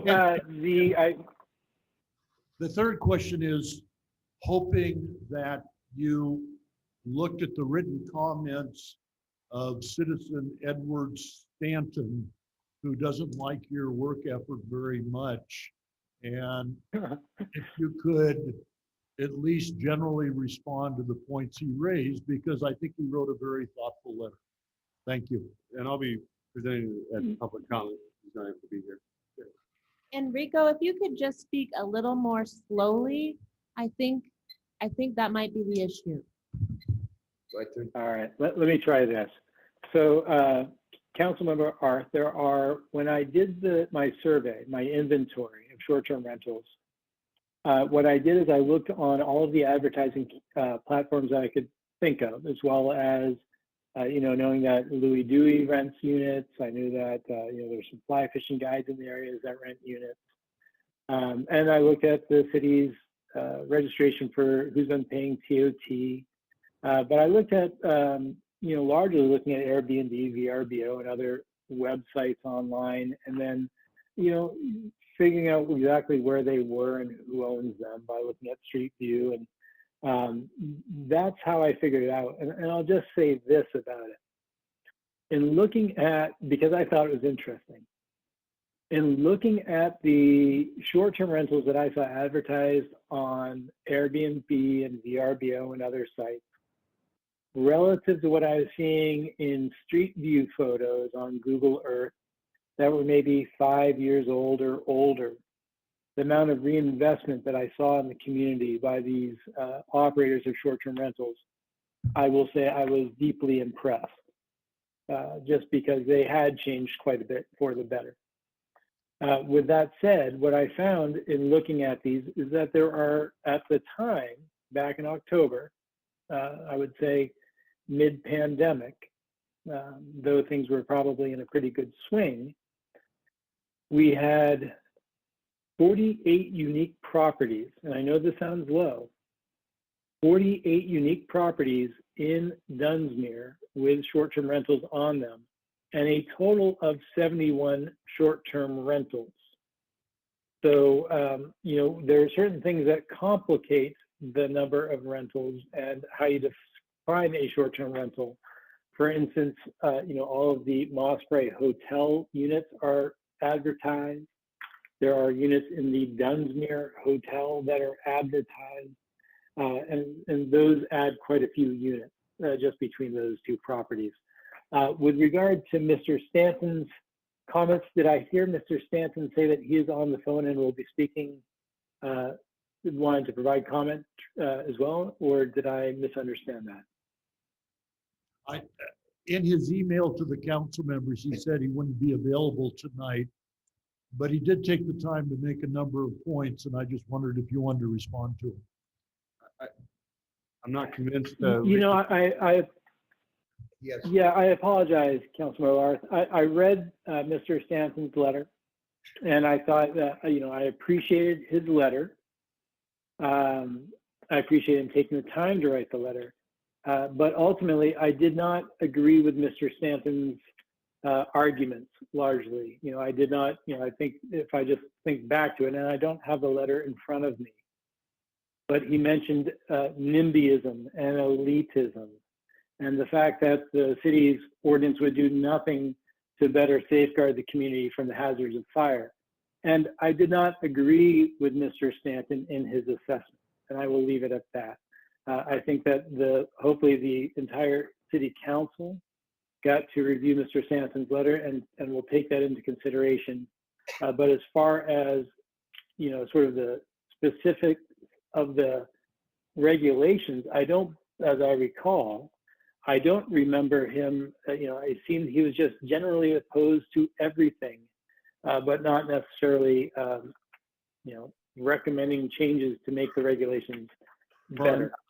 Thank you, Rico. I'd like to remind everyone that we're at questions about the ordinance, not about public comment that's yet to be made.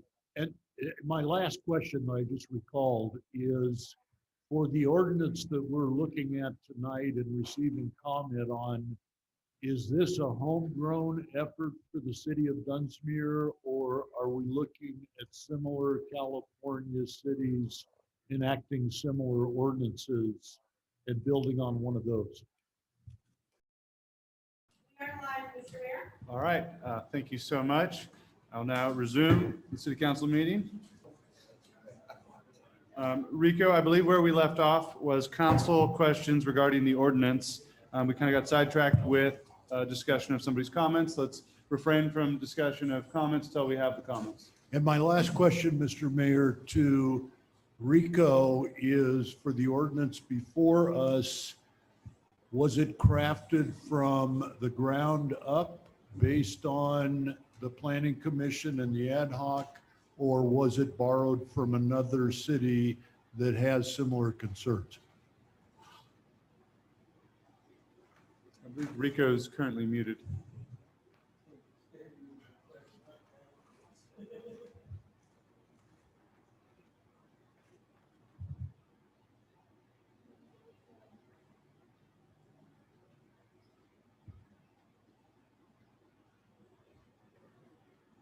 It's not like you can hear what you have to say, but unmute yourself, Rico.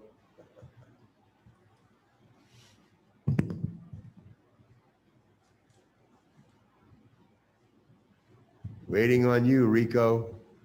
Hey, Rico, if you're on the phone still for your audio, you hit *6 to unmute.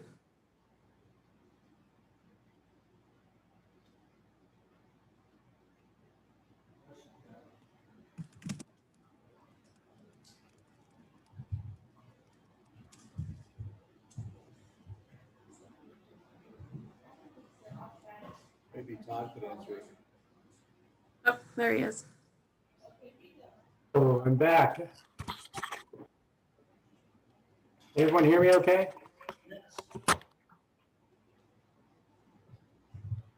I can hear you. Can everyone hear me okay? Yes. Did you get my last question, Rico?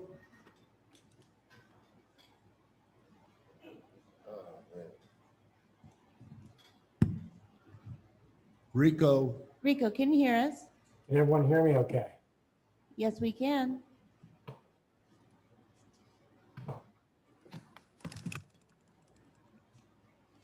Yeah, we can hear you talk. Can you hear me? Yes, talk.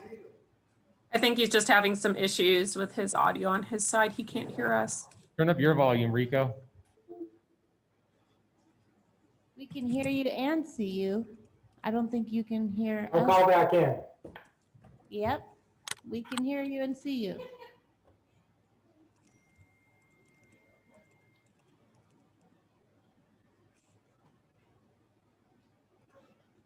Is he getting paid by the hour?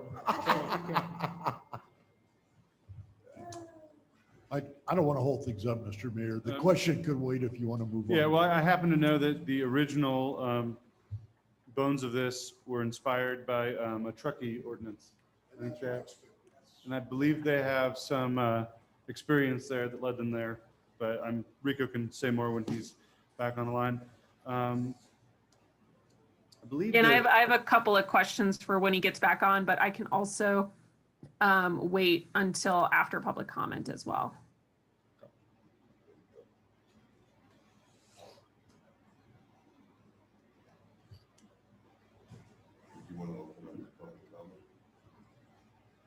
Yes. Why don't we open up the public comment while we're waiting for Rico? Well, I want to make sure that Rico can hear the public comment, though. Okay.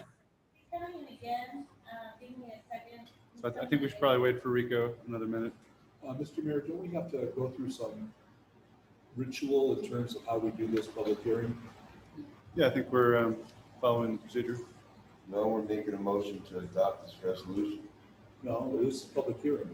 This is the first reading. Read it. It says make a motion to adopt this resolution. We're currently fine right now. We open it up for public comment. It's the main point, but That's what it says. Okay, so who says he wants to be unmuted?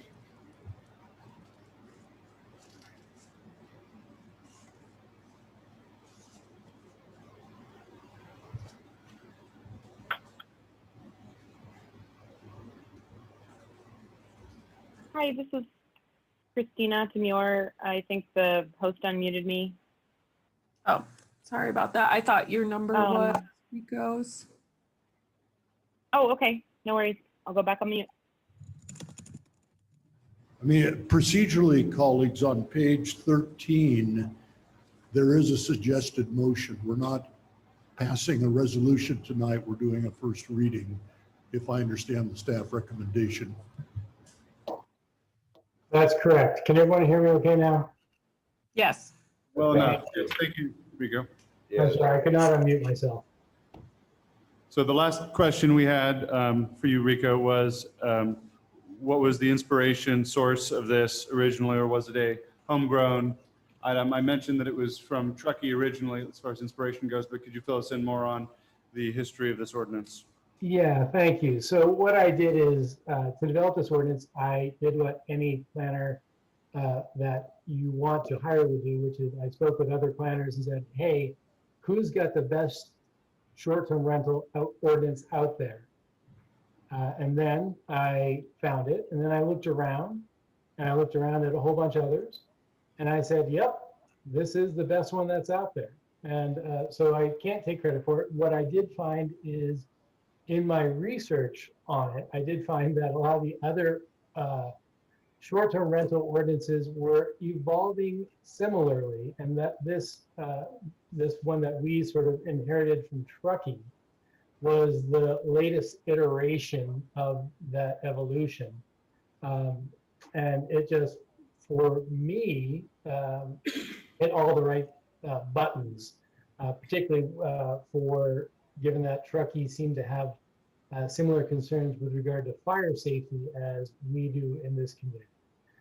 But that was really, I've dealt with many short-term rental ordinances over the years, and when I saw this, this was what I thought was the best. Thank you. Thank you. I do have some quick questions as well. Yes, proceed. Okay, so just to clarify, Rico, there's not going to be a total number of licenses limited in the city, correct?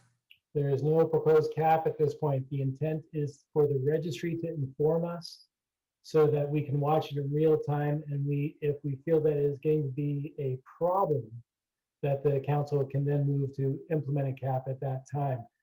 There was concern about potential takings when drafting this, and just trying to keep the city out of a lawsuit, for one. And then also looking at the number of short-term rentals relative to our housing stock, it did not seem to justify a cap at this time. Okay. And then you don't, for license holders, you do not have a total number of calendar day limits as well, correct? That's correct. I did speak with Mr. Kenny about this, particularly with regard to the no property owner, or no property shall be used for a short-term rental that hasn't been owned for by the property owner for at least a year. That was sort of where we discussed that, as you know, more as I expect you know, since I assume Mr. Kenny reviewed Mount Shasta's draft short-term rental regulations. He was more a fan of the limiting the number of days and following the, sort of the approach that Mount Shasta has taken. But there was not support received for that in Dunsmuir. And to be honest, the one, I'm not crazy about this provision, to be honest. The no use of property that hasn't been owned for at least a year. That does bother me. I'm not crazy about that. But the limiting the number of days, that seems difficult to enforce from my perspective. And then at that point, if you are, you're potentially driving people to advertising platforms that do not collect TOT on the front end, and we may end up, people trying to be surreptitious about it and try to have more days than they're allowed, and it just seems it's easier to find a different approach. Gotcha. And then my only final question was, I might have skimmed over it in the ordinance, but is there a provision in the ordinance to address kind of our problem children? So our short-term rental license holders, if this is passed, if they for some reason have a significant number of nuisance issues, are they not allowed to renew? Yeah, so basically the first violation up to $500, second violation up to $1,000. Hopefully, the presumption is that enforcement will be reasonable and that the penalties will be based on the violation, but that's what allows. And then for the third violation, you lose your right to operate a short-term rental for 12 months. Okay, so they would be allowed to renew or apply again, but they have to at least wait 1 calendar year. Correct. They would be, yes, they would lose your short-term rental income. Okay, those are my only clarifying questions. Thank you. All right, thank you. Any other clarifying questions? I had one that I thought might come up in the course of people's thoughts here, especially given that Mossbury accounts for 7 of the 71 short-term rentals. This says this applies to residentially zoned properties, which makes a lot of sense to me. Just to clarify, does our typical commercially zoned property already allow for short-term rental usage? And this would not fall under this ordinance? Is that correct, Rico? Yeah, so well, actually they do. In fact, as you know, we've got a lot of residences that are zoned commercial at present. And as you also know, there's a zoning code update underway to rezone a lot of those properties to mixed use. But what I believe the way this ordinance is written, and I'm pulling it up, it actually says any property used for residential purposes. I don't believe it restricts it to residential zoning districts. What it does do in the residential zoning districts, thanks to Mount Shasta's approach, we did steal a very good idea from them, which is to help slow the conversion is within the R1 through R4 zoning districts, the residential zoning districts. No property owner would be issued more than 2 transient occupancy certificates for properties in the residential zoning districts. But otherwise, no, you can have short-term rentals in the commercial zoning districts as well. So an example would be someone were to come in here to purchase a hotel. Maybe they wanted multiple hotel properties. Would they apply for the short-term rental license for that property? If they're a short-term rental, if they meet the definition of a short-term rental, but they could likely operate as a motel or really as I think Mossbury Hotel is, and I haven't spoken with the owners, but to me it seems like a sort of a hybrid boutique hotel. I would frankly probably classify that as a hotel rather than a short-term rental. I just think that given that everyone seems to be into short-term rentals these days, it's people are simply marketing their hotels on those platforms. Well, I guess I was defining it from my experience with a lease less than 30 days.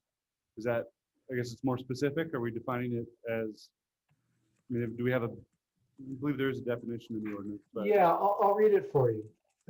Short-term rental means any place, space, or structure, or portion of any place, space, or structure, which is or may be occupied or intended or designed for occupancy by transients for purposes of sleeping, lodging, or similar use in conformance with the city's zoning regulations, and shall include, but not be limited to the following: single-family dwellings, cabins, cottages, apartments, studios, condominiums, townhouses, duplexes, triplexes, fourplexes, a bedroom or bedrooms within an existing residential unit, second dwelling units and guest houses constructed prior to January 1, 2017, and other forms of shelter constructed with a building permit or rented for the purpose of continuous overnight lodging for a period of not less than 1 night and not more than 30 days.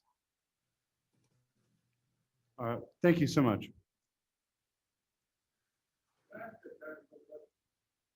Sure. We can do it in your public comment, but a quick one. I like it, but where do we get air food question? public comment. Mayor Brian, I can't hear really anybody unless they come up to a microphone. So let's open it up for public comment. And Lou, would you like to lead us off with that? So Louis Dewey, 4727 Dunsmuir Avenue. That was just, yes? What? Somebody asked, somebody interrupted? Bear-proof trash cans have to be pick upable by the Trash company. Trash company. And I would love bear-proof, but we haven't been able to get them up until now. I mean, apparently. Well, okay, so that's a technical question. It'll be really hard to do if they don't exist. Okay, that's all. That is not why I actually came up here for, though. I actually have a lot of disappointment with this particular ordinance, just because I was hoping for something that was more down home and homegrown, and instead of just copied off of people who needed a lot more direction and had a lot less common sense. So Dunsmuir is a town that has, in the past, demonstrated a huge ability to act responsibly and have a lot of common sense. So that's just an overall a comment on the thing, because I really want to focus on one item because it is essential for to create a higher value rental. Okay, basically I'm talking about hot tubs, and the city has a fiduciary responsibility to itself to what we're trying to do is limit the number of vacation rentals and increase long-term housing, but it has a fiduciary responsibility to itself to also enable the ones that are there to create more income, because the city gets 10% right off the top. And that's an important factor in our city income right now. So if I were down in Shasta County and looking at this same thing, which they just did, and I am now looking at some vacation rentals that are in Shasta County, and we have to come up with the regulations for the short-term rentals. They're very similar to these. The argument would be, I would be a motel owner, and there were motel owners, and they were arguing with the supervisors, you guys, these are public, and you have to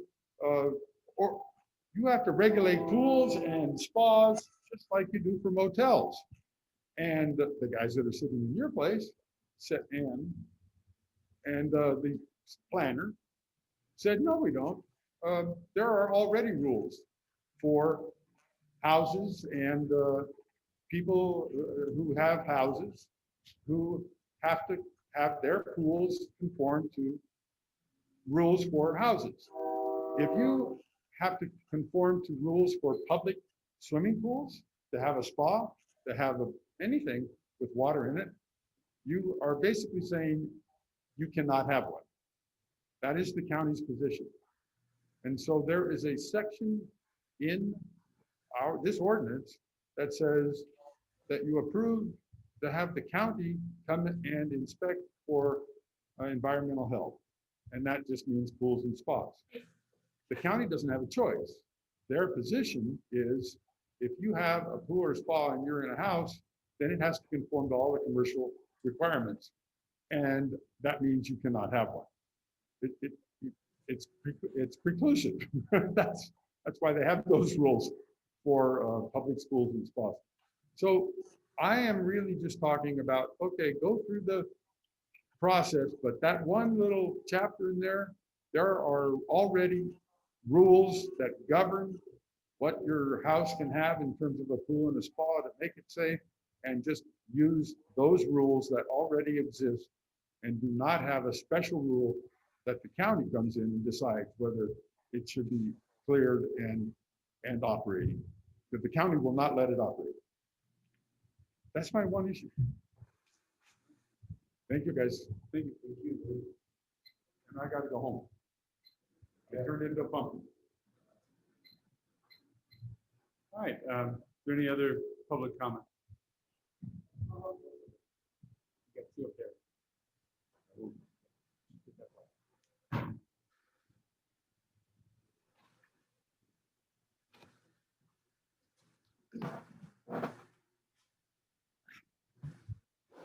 My name is Jack McKay. I live at 130 South Second Street. I've lived here for many years. I own 3 properties here. I've been a homeowner and a landlord. I have grave concern about this issue. I did not intend to be here tonight. I'm 74 in Millville. I don't even have a ride home. I feel so strongly about this. And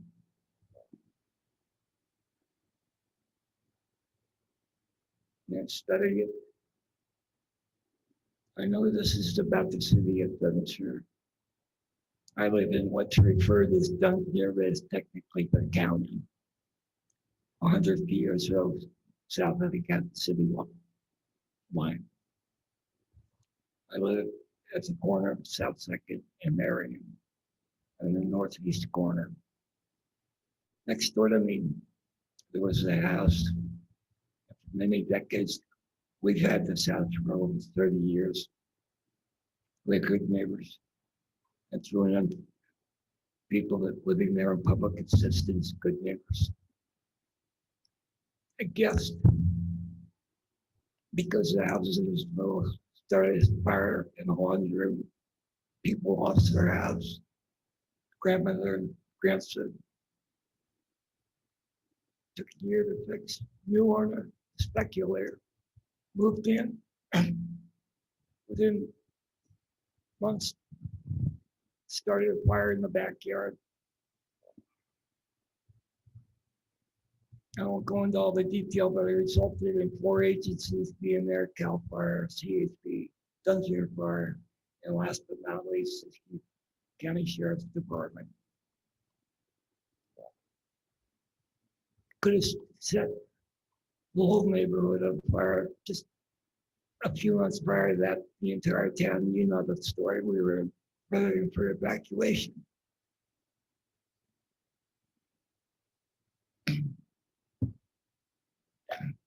I had a lot of property damage done by this person. I couldn't even get the sheriff to act on anything. I was starting with a gun. Finally, the person sold after waiting 2 years to get the capital gains. The house just sold a few months prior to that. She put up for sale. There was a gunfire, animals being killed evidently. I don't know how much other police activity went on. There was another fire close by. The house sold. I met the person, another investor. One of the first times I met the man, he told me he needed to make money. Within the first couple of minutes, I talked to him. I listen to people when they talk. I learn a lot. He told me he was a firefighter, was going to have a place for people to come to. And I know from my experience, from San Francisco, Marin County, and what I'm going to end up with is a bunch of drunk firefighters and other people. I know all about the law enforcement fraternity and the rest of it. I've been involved in it. Since the purchase of the home, it's been a continual flow of people. I don't know how many times a week. Animals. I've had broken glass thrown in my yard, animals, children, digging right next to my house. children asking me to get the toys out of my yard. Thank you, Mr. McKay. We've I done the just- 3 minutes. I just but wanted would to you- say would one you thing. conclude? Yeah. When I also have had trash left. When I call the sheriff's department, they won't come out. I've had other. I'm in bad shape, and this is cost. This is only 7.5 feet from my pillow where I sleep. He's created a large deck. They haven't put the patio furniture on it yet because they're waiting to get this permit approved at the county. I got up to the county first time in 13 years, and the county, being the county, made a mistake and they pushed back this hearing. I came here tonight to ask for help from other people that live in the part of Dunsmuir that people don't know exists. And that's southwest in our area. And this is taking away housing from people that have lived here for years, like my neighbors that lost their homes. People who lived here and need homes. And the money that's being made is being taken out of the county to outside investors. And we're not getting more children to go to our schools, to patronize our stores, to be part of the community. We're getting these tourists. We're adding trash. My house over at Scarlet Ridge, I hadn't been by there in years until an hour ago, and I went down there. And it's heartbreaking to see what's happened with the parking situations. So I know I've got to stop. Well, we really appreciate your input, but could you conclude? I just want to say in closing, I think that this should be my biggest concern, because the house is so small, they can't even put dressers in bedrooms. Is having RVs and motorhomes showing up in large groups of people in the outside area adjacent to the hillside that goes right up into Blackberry Hill. We have a long history of problems with bears, and I'm afraid of somebody shooting a bear, some person from wherever, like we had a few years ago with somebody shooting a bear with a bow and arrow. I've seen it targets set up in the yard. Okay. Thank you, Mr. McKay. We do have another participant on Zoom that wishes to speak. Yes. It's Joan Tennyson.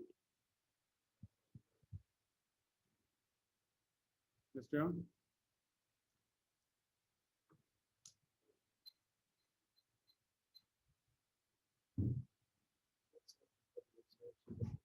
Miss Joan? In the meantime, I believe we had one more here, at least one more here in person. It looks like Joan might be muted. In the time, is there anyone here present who'd like to come up? No, The guy with please. the head on this variation. Everyone will have a chance to come.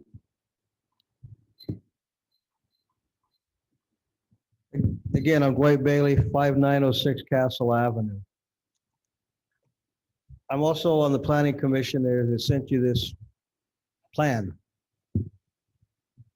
It's been asked tonight, has this been a fair where it originated? As part of the ad hoc committee, I was not privy to the discussions that went on. When this was presented to the planning commission, there were some details within that I think need to come forward. The minutes of that meeting have not been approved. Hopefully you have read some of the meetings of the planning commission in presenting this. There were two questions that I had going into the planning commission meeting that night. One was in the ad hoc committee's recommendation and the staff report as presented to the planning commission, there was a restriction in there that stated that the rentals had to be at least 2 days minimum. I had an issue with that. The other thing that I wanted to question and discuss openly was the 1-year moratorium on new owners. The minutes do not indicate exactly what was stated, but it was stated that the 2-day minimum was not in the final written that we were going to agree to. That was in the staff report as presented by the ad hoc committee. As a result, I was told, or it was stated at the meeting, that in transcription between the staff report and what was presented to the planning commission on that date had been modified. It was not there. The statement was made that, I guess I recopied it, and if you like it, like I said, I made a mistake, but if you like it, I guess it was a good thing. At that point, I could not pass that document along to you, the city councilman. You had asked us to do a job. Once a document has been modified, I'm reluctant to find out why. I'm here to state that it was not the ad hoc committee making that decision. When it came to the issue of the moratorium on 1 year on new owners, one of the things that Planning Commission asked the ad hoc committee to do was that they did not want to place regulations on the rental industry that was different from everybody else. They wanted it to be done well, and that we would all be together, and that there would not be restrictions placed upon one part of the population and not on the other. I suggested that if somebody was going to purchase a house, $200,000 to $300,000, and they weren't going to use that for a year, that would be interest they would be paying on that loan. It was pointed out by Rico that it was also on that, based upon that, there would be about $2,500 worth of property taxes that owner would have to be subjected to. Thus, he insisted that would in fact be a penalty. It would be different than that. It was also stated in that meeting that we're only the planning commission. Who the hell cares what we pass on? That this body will be making that decision. I did ask the $500 a day, not $500 fine, but it's $500 a day. I asked that was how that was going to be collected. I was told, who the hell cares? That's up to the city council to decide. I do not think that we did a good job of sending that to you. That is why I personally could not give an approval of that as sent to you. It is your decision. I think it has been stated here that this was a reflection of language from other cities pushed forward. And I think that it needs to be generated from you, from the planning commission. I was asking whether I wanted to make a motion to take out the year moratorium. I said, no, I'd like opportunity to discuss it. At that point, there was a motion made that we do nothing, which could died for lack of a second. But I do not know whether or not the planning commission meetings need to be approved and have this stated as it was been stated here tonight, or whether this will serve at that. But I just want you guys to know that it is placing hardships. It also helps. Understand, if there's a year moratorium on new owners, everybody here has 1 year to commit to convert their houses to that and go on down the road. They have the advantage for at least 1 year over outside people. Again, I don't know how it's going to work out. I do read that if one part of your decision tonight is ruled in tonight or in the future is ruled unconstitutional, that intact, that portion, all other portions come along. So I guess we're going to see how that does, but I would think that you guys need to get together and at least spend some time on this and understand that it's not complete. So, thank you. All right, we have Ms. Jones. Let's try somebody else, Mr. Mayor. Who would you like to call on next? Mr. Holt? Okay. Mr. Hi there. Holt, Okay. Yes? Ooh. Can you hear me? Yes. Hello? Hello? Go ahead, Tim, talk.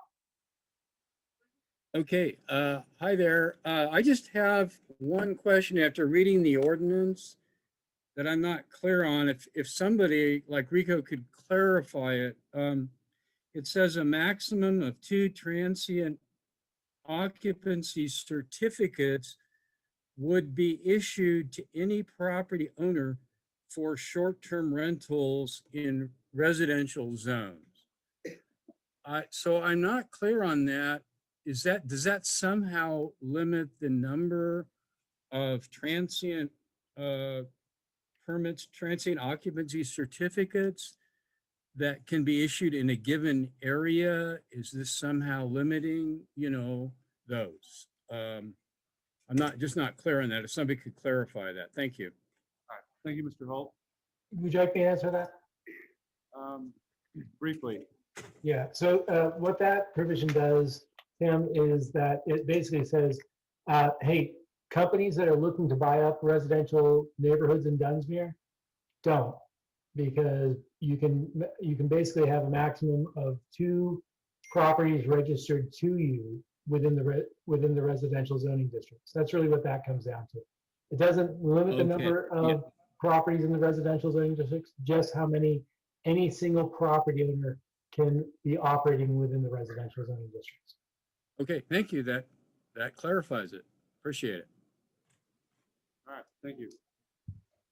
I see I Chrissy. think Joan is able to speak. All right, Joan.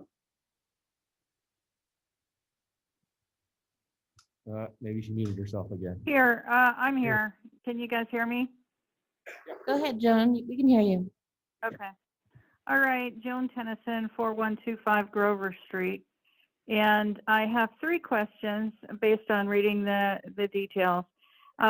Just to confirm, it looks like rentals of 31 days or more do not need to comply with any of the new standards because they would be not considered short-term rentals.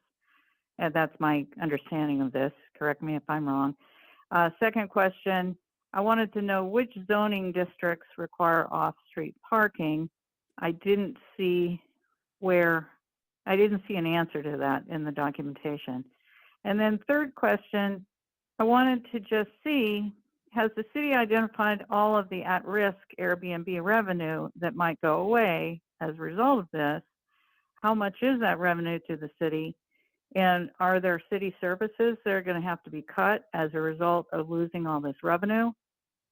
Because, I mean, as a short-term rental owner, I do not plan, first of all, I don't have off-street parking. I don't think I can qualify. And so I'll just have to go to longer-term rentals, month-to-month rentals or whatever. But, a number of businesses may just go away as Airbnbs. And I think that revenue is going to be lost to the city. So anyway, those are my 3 questions. All right, thank you so much. Would we like to further- go back to Ms. Tamor? Chrissy Tamor has a comment. Yes.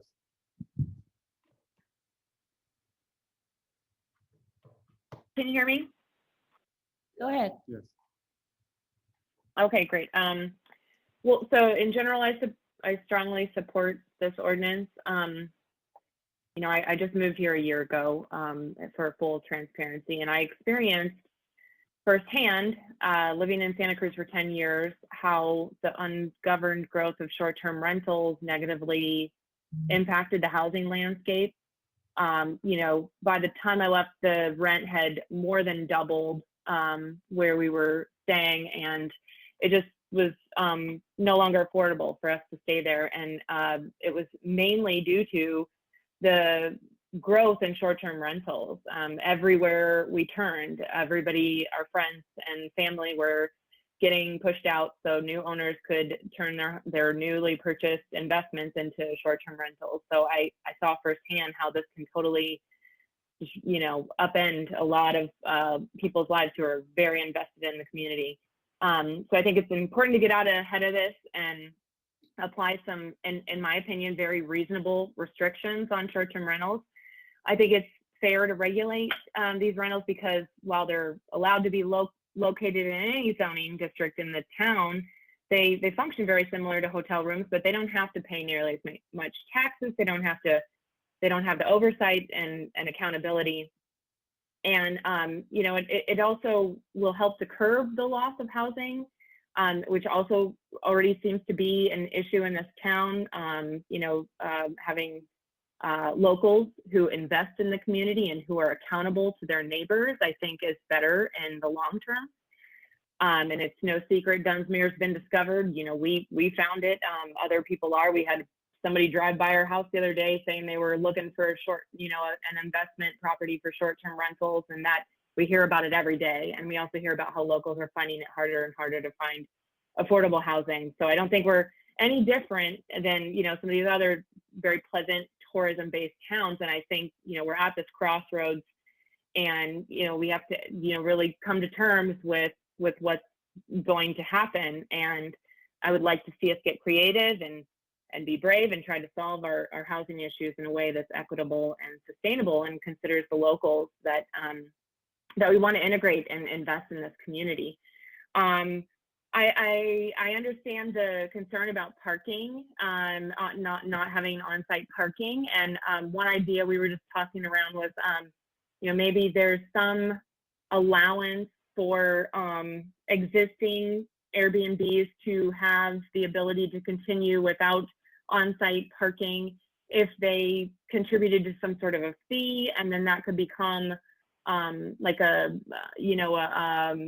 impact fee that could then eventually gain enough traction that then you could start, the town could get serious about purchasing different lots in downtown and turning them into parking lots. So that's just an idea that was tossed around. And then I just was wondering about the restriction on ADUs, and if this might have some sort of an adverse impact for folks, honestly, like myself, like, we have a primary dwelling, but we have this little, it's, not yet considered an ADU, but we were thinking about turning it into one, and having mother-in-law come and stay for a little while, or friends and family, and then when they're not using it, being able to do a short-term rental situation.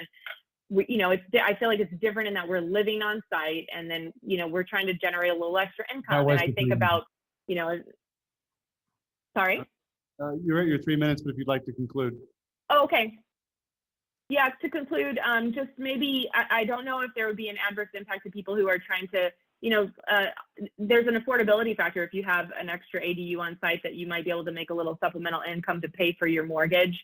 So, you might be excluding people that could afford it if they could have an extra, efficiency studio and make a little extra money and pay for their mortgage, or have friends and family stay from time to time. That's it. Thank you. All right. Thank you. All right. Is there any further public comment? For those on the Zoom call, go to the participants tab and raise your hand if you'd like to speak. There's a hand up there, right there. It's physically raising a hand. Go ahead, Purvis family. Hi, my name is John Purvis. I currently own and operate Benson & Sons Roofing at 5707 Sacramento Avenue. And I also have a long-term rental unit in Dunsmuir itself. I think you guys are doing a good job getting on top of this. I think you're on the right start. I think it's cool that you're including the community, and maybe we can tweak the plan so that it works for us in our community. I think what the last person was saying is that if you live on site and you rent out an extra room that you have short term, I think that no permit should be required, because they might be just trying to supplement their income. I do think that the fees should also be based on, for the permit fees, I think that they should be based on what they charge per night.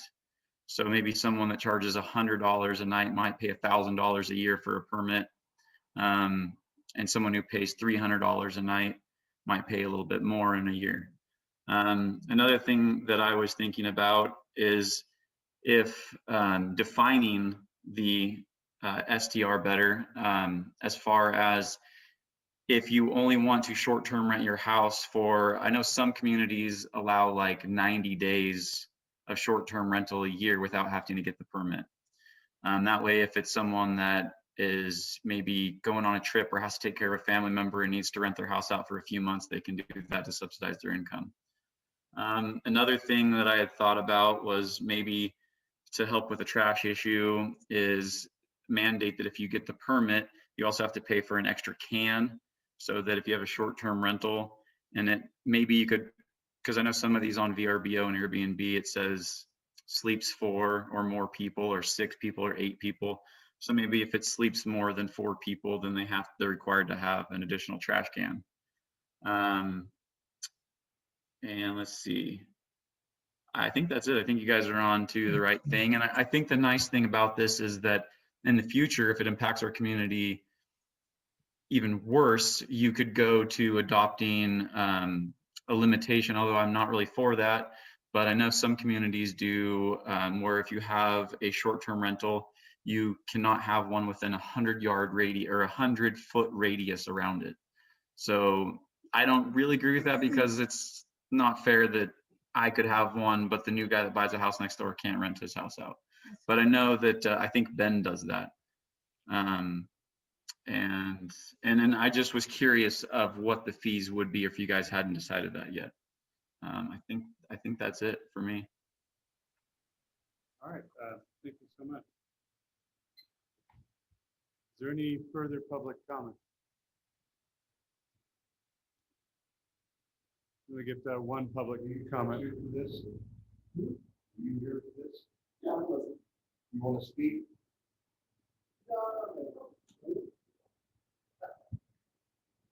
Hi, I'm Eden Dahlstrom, and I was on the ad hoc committee for the planning, and so I just wanted to introduce myself and say thank you for listening. We spent a lot of time thinking about what would be right for homeowners, what would be right for long-term renters, what would be right for new families coming in, and what would be right to bring economic vitality into the community. I really like some of the suggestions that came out today that we didn't think of in the commission, and so this is maybe not a one and done type of thing. It could be revisited at some point.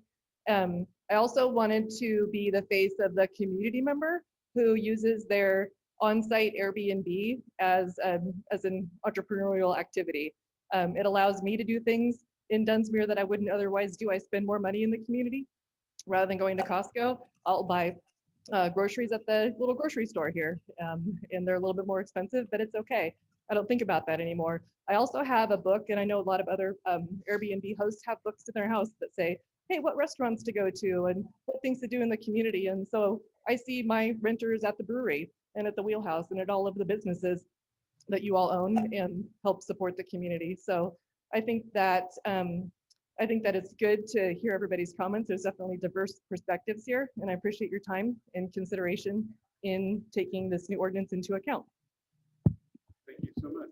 And Devin does want to public comment too. Matthew. All right. Thank you, Ms. Warner. Hello, people. Devin Warner, 5911 Shasta Avenue. I was on the ad hoc committee with your last commenter, Aiden. Thank you for your service, Aiden. And I also want to thank Rico for taking the lead on this. He's done an excellent job. And all the other members of the ad hoc committee, and I'm on the planning commission. So I've been massaging this for a little while, and I really appreciate all the comments tonight. I'm really grateful for the adversity here. I just want to make a couple comments. Someone touched on it earlier, you know, something about Airbnbs in residential versus commercial zones. And I feel like there's an aspect of this that we need to consider, and that's, for instance, a hotel like the Mossbrae, who may advertise on Vrbo or Airbnb. As far as I'm concerned, they're already in compliance with something maybe a little more arduous than this ordinance. So I was hoping to get Rico to chew on that a little bit and discuss that for us just slightly, because I think it's pretty relevant.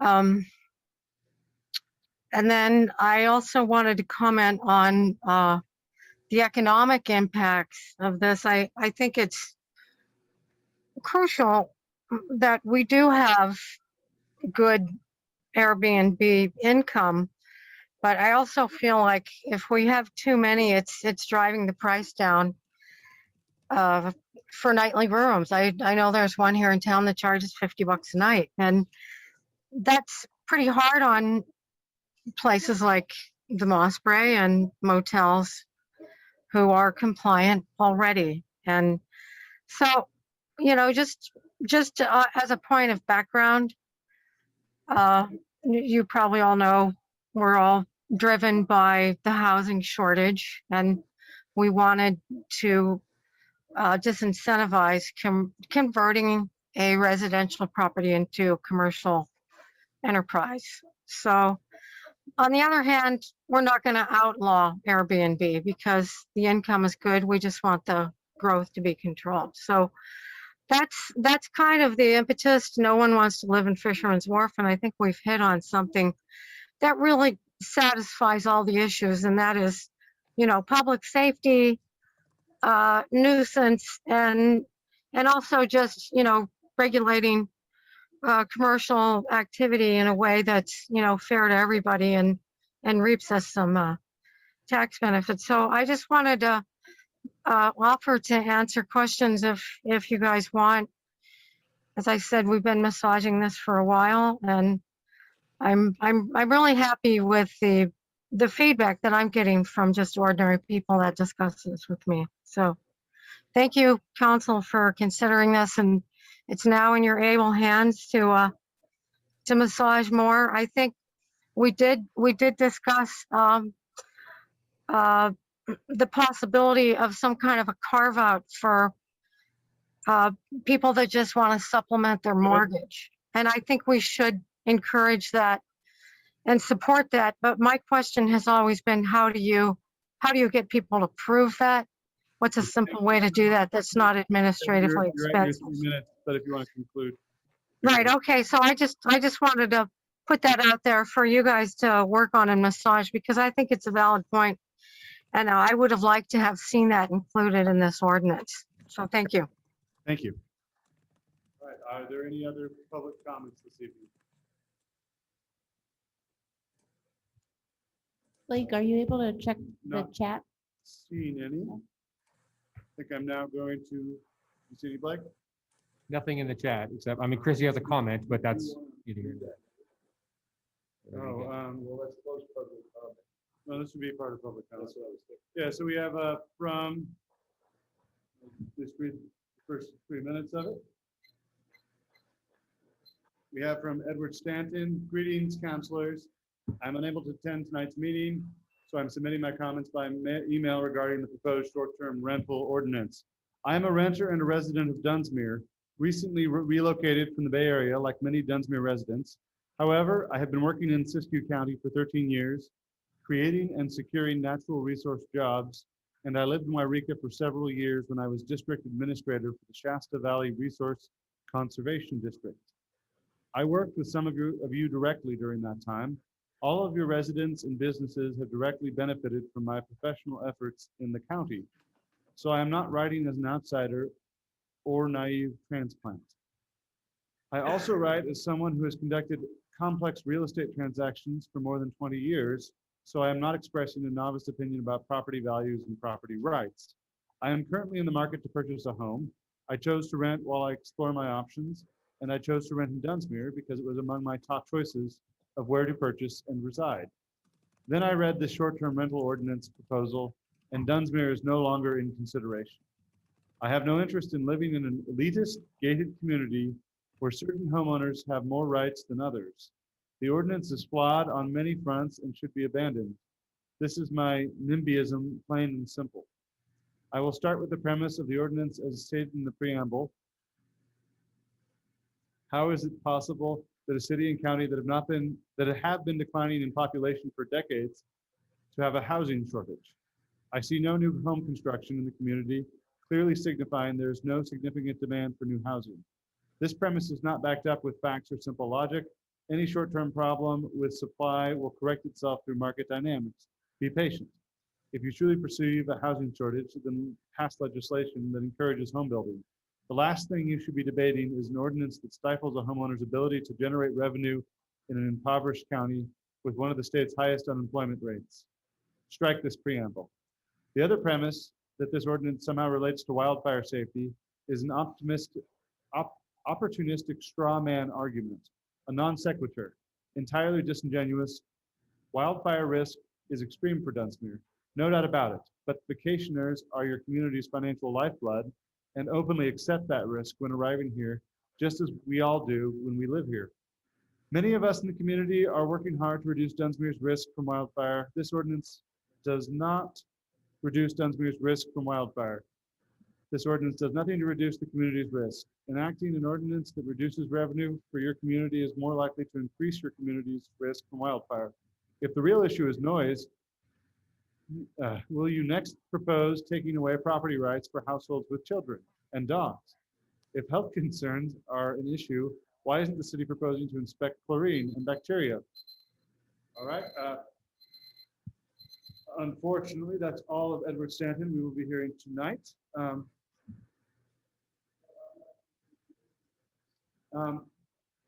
Is there any other further public comment?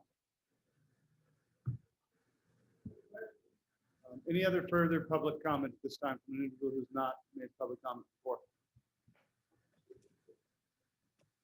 Yeah.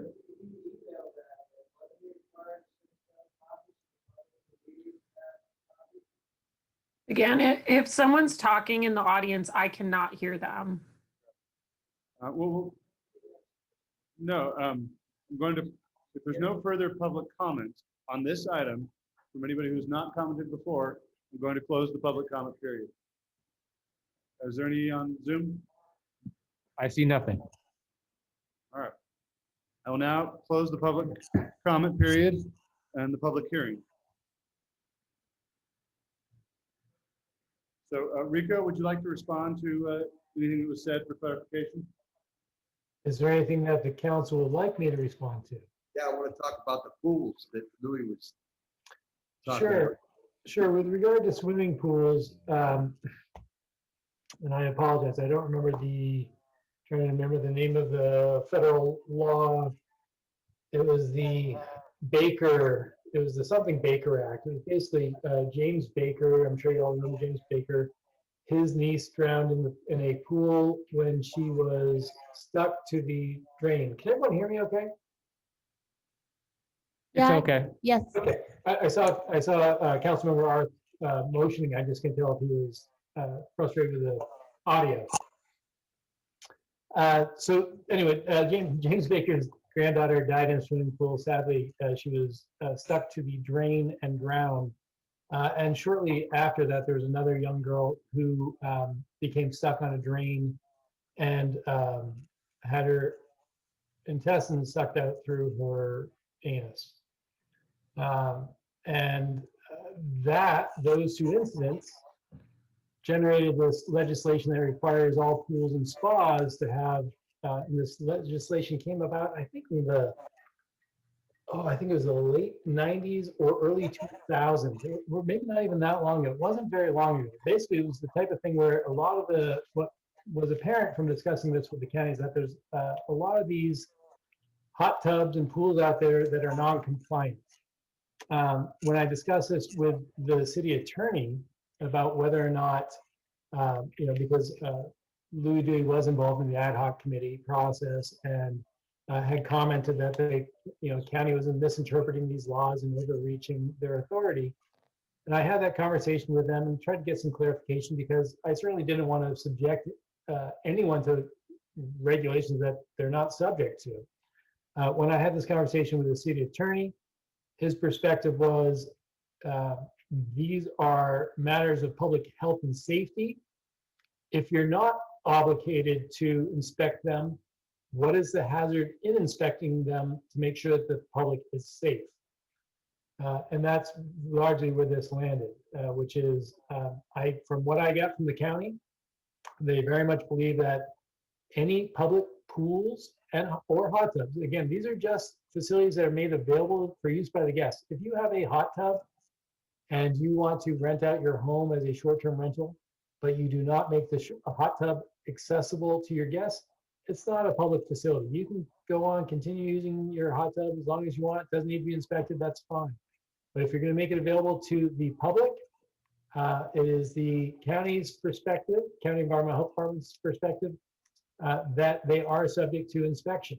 And as you all know, environmental health, the county doesn't have land use authority in city limits, but they do have oversight of pools, spas, public facilities, restaurants, and a whole bunch of other stuff. So that is where that landed. And just to clarify, Rico, anybody who's operating a commercial type of business like a short-term rental, it's assumed that they're open to the public, correct? The facility, are you talking about like a hot tub? Yeah. Let's put it this way. If you were to say, no, I'm not gonna make my hot tub available, and there's a padlock on it or some sort of exclusion device on there to keep your guests from using it, and we see that at the time of inspection, I would assume that it is not made available to the public as long as it is disclosed as not, we have a hot tub, but we don't make it available. And here's what we've done to prevent guest access. Okay.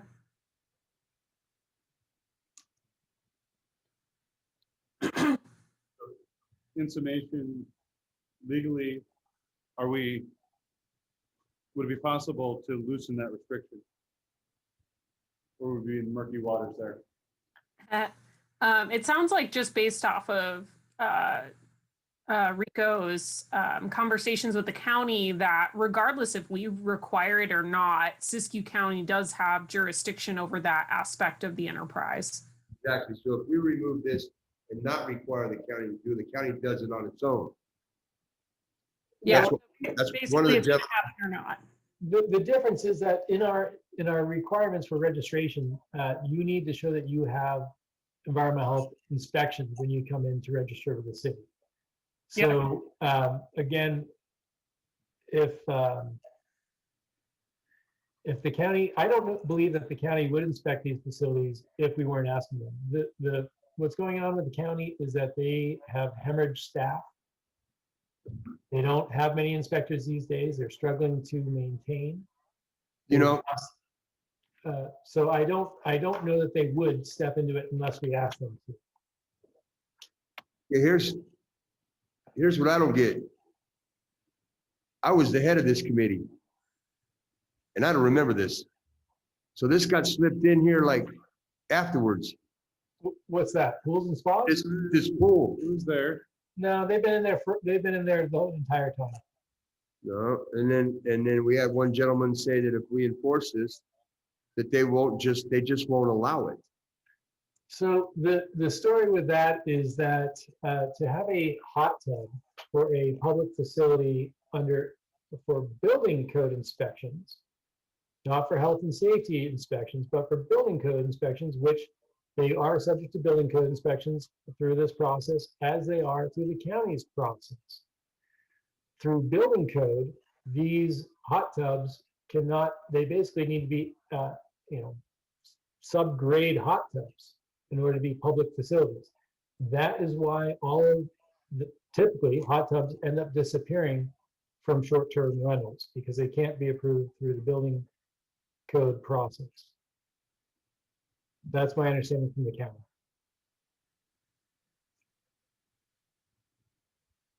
I'm very uncomfortable. Well, I suggested that we have some questions. Hey, Bruce, eat your microphone. Thank you, ma'am.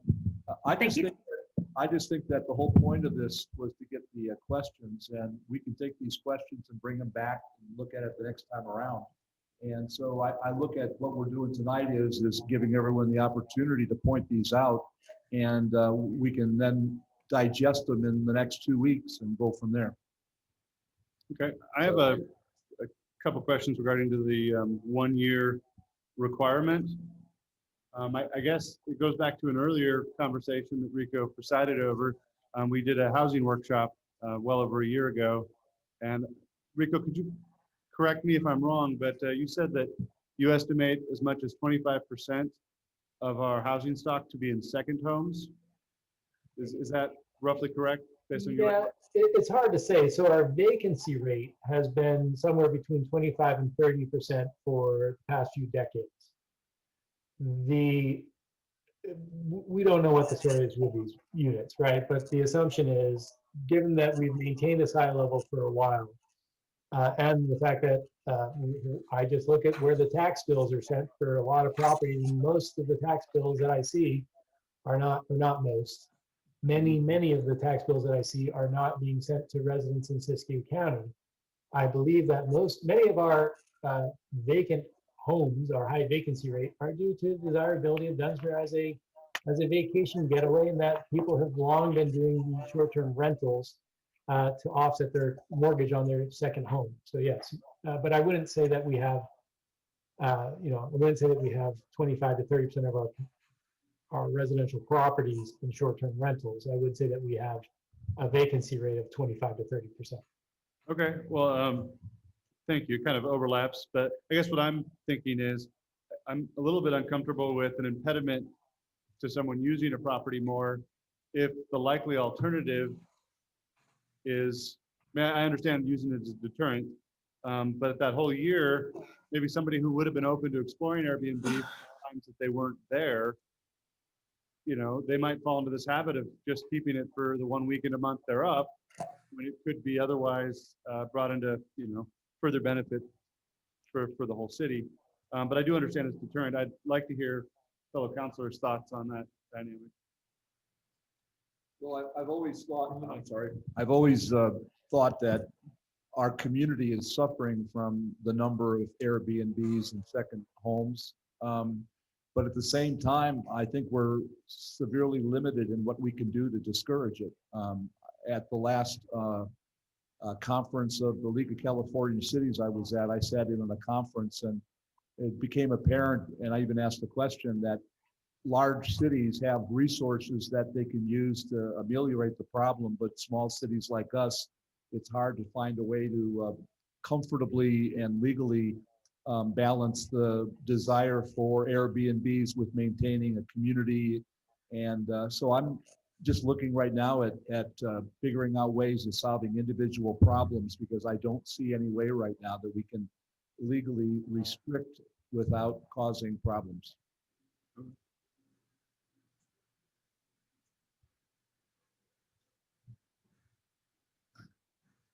Procedural question, Mr. Mayor. It's yes, just about 9 o'clock.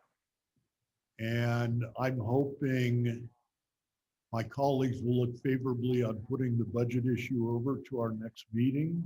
I was going to recommend that. And then do you think we are ready for the suggested motion to pass this or not on first reading, or we should have another loop?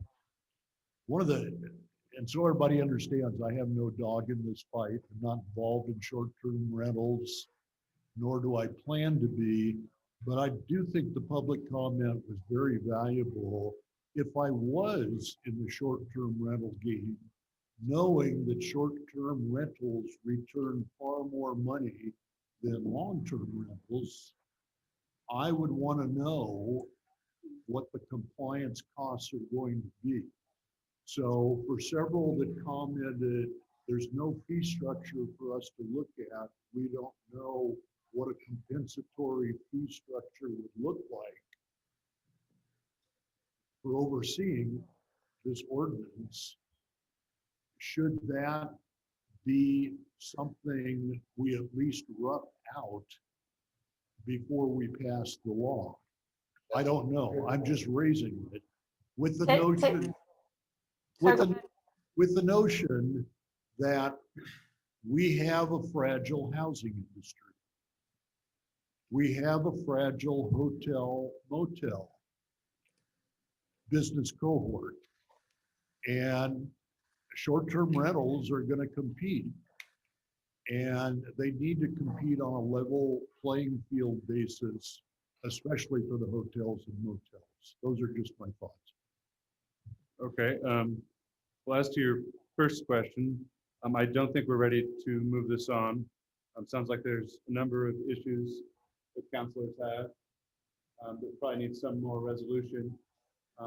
If we're not interested in delving into them now and solving it, then probably is best to come back with more information. But let's be clear on which issues we'd like more information on and more consideration of. I have the pool, I have the 1 year requirement, fee structure, Well, so really quick, typically for a fee structure, you don't put that into effect, and that's usually done by council resolution post ordinance ratification. So the big thing is do you want to do this ordinance or not? If you say yes, then the fee structure is put together post, and we do have the ability to approve the fees, but that's done through a resolution, typically at a later date. Mr. Mayor? Yes. My recommendation is that we specifically ask. Lean forward, I'm Bruce. sorry. My recommendation is that we direct staff to take all of the questions that have been submitted here and then bring it back to us with a set of decision points so that we have a chance to understand what the different decisions would be. We can think about it before we get here, and then we can come here prepared. Right now, we've got a lot of information that's been given, but we don't have any structure to effectively answer those concerns. Well, okay, so I have the only two questions I have right now that are concrete besides the fee structure is the pool and the 1-year requirement. Are there any other additional items? Well, as an old-time government lawyer, I do think Mr. Stanton had a point that as the draft ordinance is prepared, the reason for the ordinance rests far too heavily on fire danger. We could all sit here and say, no, it's not just fire safety, it's noise, it's trash, it's parties, it's taking away housing stock. So you might look at strengthening for defensibility purposes why we feel a need to have an ordinance. My other comment is on page 22 of our agenda packet, no duty to enforce, paragraph E. Nothing in this chapter shall be construed as imposing on the city or any employee thereof the duty to issue a warning notice, administrative or judicial citation, or notice to abate, nor to abate any violations of this chapter, blah, blah, blah. Why are we doing that? Why are we imposing a law and then saying we have no duty to enforce it? I will move to have that removed when it's timely.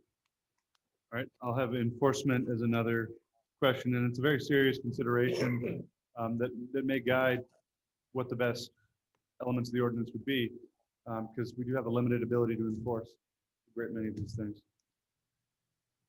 So I have enforcement, the 1-year requirement prior to being applicable, and the pool. Are there any other issues?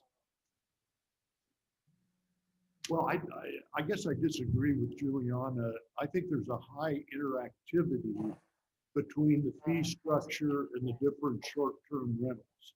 So the public witness that suggested, if you're just renting out a room in your house, do you pay the same fees as somebody that's got 6 short-term rentals? So typically for a fee, you cannot legally make money off of your fees. So your fee structure has to be equitable, which means that every single person has to pay the same fee. And that fee is only to reimburse the city for the services that are rendered. I totally understand. I totally agree. But if you reach a result where the sum of the fees, say a lot of people say, I'm just not going to do it, is that a good outcome? Is that an option to use? We as a city council ultimately set the fee. So if we calculate a fee out and say, okay, the fire chief's going to spend 1 hour, building is going to spend 1 hour, city planner is going to spend 1 hour, and that comes to a really high fee, and we hear people say we can't handle that, we as a city council can choose to lower that fee. But as long as we have like the number of hours that we have, we just can't go over that amount. So we can't make money off of it.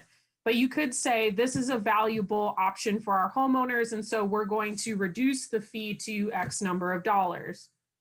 So fees really are just based off of what we want to do. The maximum fee just cannot exceed the number of hours or materials used on that. And it's set by resolution, which means if we set a fee and it doesn't work, we can literally change the fee at the next meeting as long as it's on the agenda.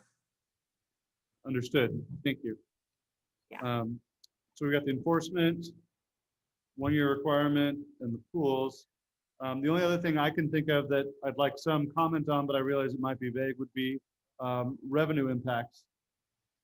I know it's kind of a little bit vague, but if we could have a little thought onto what elements of this might encourage or discourage, how we're balancing it, that'd be helpful. Just before, I do want to respect that both the mayor and Councilmember Keisler were on this committee from the get-go. And just as a toe in the water, are you generally satisfied with this product, or do you have big problems? Speaking for myself, I'd say that there's a few things that I feel like we didn't get to the bottom of in terms of its full impact and how to balance, one, the need for our empty houses to be turned into productive places to bring people into town, and two, the nuisance, et cetera. So I think we've done a great job with having a heavy stick for people who are misbehaving. And for me, that was the first objective. So this works just fine for me as far as that goes. I worry that we may potentially maybe the pool, and then with the 1 year, maybe, and if the fee is very large, that could have an impact as well. But I worry that we're creating a disincentive for our underutilized buildings from being turned into productive properties, whether long-term or short-term, because we need both in the city of Dunsmuir. So I'd say I'm generally happy, but there's a few points that I think, we didn't get the benefit. We didn't get the benefit of this much public comment during our committee meetings. Right. It would have been helpful. So we get to hear it now and digest that's that a good as well. point. When we do these, that's a good point. When we do these, and if we have a lot of community input, then it helps the committee come to an agreement or a decision that is more robust for everyone. Yeah, I thought I was comfortable with it, but like you stated, Peter and Mr. Mayor, there are a few things that I am not comfortable with now. I echo Bruce's words to have staff take a look at this and take a look at these items that are up for question and bring it back to us with some resolves. I've got notes on which ones were specifically. Hang on, one more thing. Hang on, one more thing. Mr. Bailey, one, congratulations on your appointment to the Planning Commission. And two, thank you for your input tonight. It was nice to see somebody that's in your position that come up and spoke up. It took heart and balls, and I appreciate that, sir. I mean that from the bottom of my heart. Thank you. All right, thank you. So what I'm generally hearing is we'd like a little more info before we move this along officially. I move to table. All right, there's a motion to table. A second. All right, motion and a second. Any discussion of the motion at hand? Could we table both items? We'll get to that in due course. No problem. All right. All right, all those in favor say aye. Aye. Aye. Aye. There you go. Didn't hear you, girl. Against? All right, motion Well, carried. actually, I'm going to switch to against. I'm really comfortable with the item, and I think they did a good job. I'd like to take action today, but my understanding is the rest of the council members are not, and I'm okay with that. So. Okay. All right. Motion carries 4-1. We'll bring it back at the next meeting. Oh, she changed the other, yes. Yeah. No, She changed the 4-1. note. She's against. Yeah, which is fine. It's Yeah. a very good ordinance, but if there's a little bit more clarification that we'd like, we can move it to the next meeting. It'll be great. So it has been recommended that we defer the next several items, including old business, new business. The very important task of discussing the approval of the budget for the next 2 years. This is clearly a great task for the City Council, central to everything we do, and we should, in all fairness, give it our fresh, full attention. We'll be discussing, based on scheduling, whether we're going to hold a special meeting to deal with it alone, or whether we'll have room to put it in the other meeting. But I think it's important we give it our full attention. So I'd like to go with Councilman Art's recommendation, if everyone's comfortable with that. I'll second it. All right, motion to, Wait, I'd like to discuss with the council, just because this is an important item and our next meeting wouldn't be until July 1st. And so I'm hoping that we can arrange for a special meeting next Thursday on June 24th. Does that work? I'm available. It works for me. I'm available. I'm available. Okay. As the finance chair, we were told to approve the 2-year budget amendments and stuff before the next fiscal year, and I swear we will get there. So I would like a special meeting on the 24th or 25th, whichever works.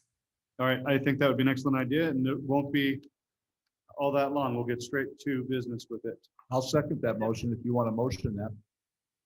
No, I think staff will arrange. I think if the motion is to table the budget to the next meeting, and that's our next meeting. Motion by Arth, a second by Keisler, to postpone this item till special meeting.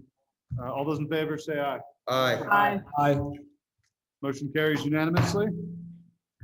All right, future agenda items. I have visioning from Councilman Arth, which we should be continuing to consider. The main reason why we were not following up on our progress there was due to COVID restrictions, so we should be getting that conversation. Thank you. Councilman Keisler. I appreciate all the work that everybody does to bring this to fruition. However, this was the worst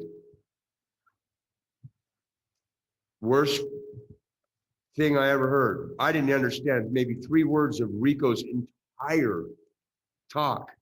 I think that if we have something like this, that somebody that is responsible to answer questions, that this does not work, that they should be here. I don't think we can currently, Big Dave. Okay, well then maybe we need to make different. Raise your hand if you heard everything that Rico said. Every word. Raise your hand if you understood the entire conversation. Yeah, nobody did. They need to troubleshoot We're not, the connection. All I'm saying is Do that we need to fix that. you will need a future agenda item, is what we're asking for. Big Dave. That's a great comment. I agree. We need to work on the technical side of things. Okay, then the other Well, the other one. was equally frightening. Those things were all on screen. Okay, I would like to bring to the next city council meeting the discussion of the Patty Hill Memorial Tree. I think that was a. Well, we're not going to necessarily We bring it over to the that. next, but we'd like to keep it as a future agenda item. Okay, let's stack it as future agenda items. Okay, and then the other one was,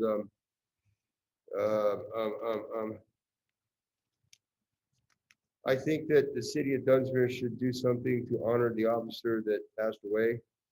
More than a moment of silence. I don't know what we can do, but we should do something, whether it's a letter from council to the family or something, and maybe we can get it to Sam to get on.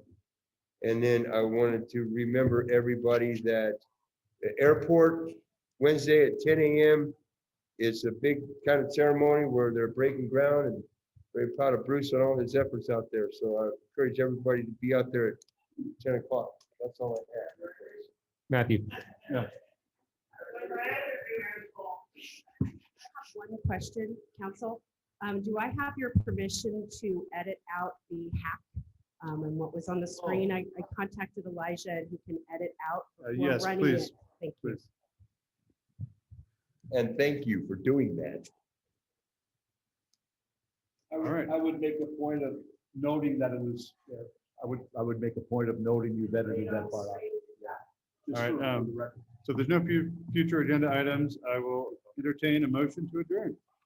I'll entertain I'll make a motion to adjourn. Second. All right, motion and second. All those in favor say aye. Aye. Aye.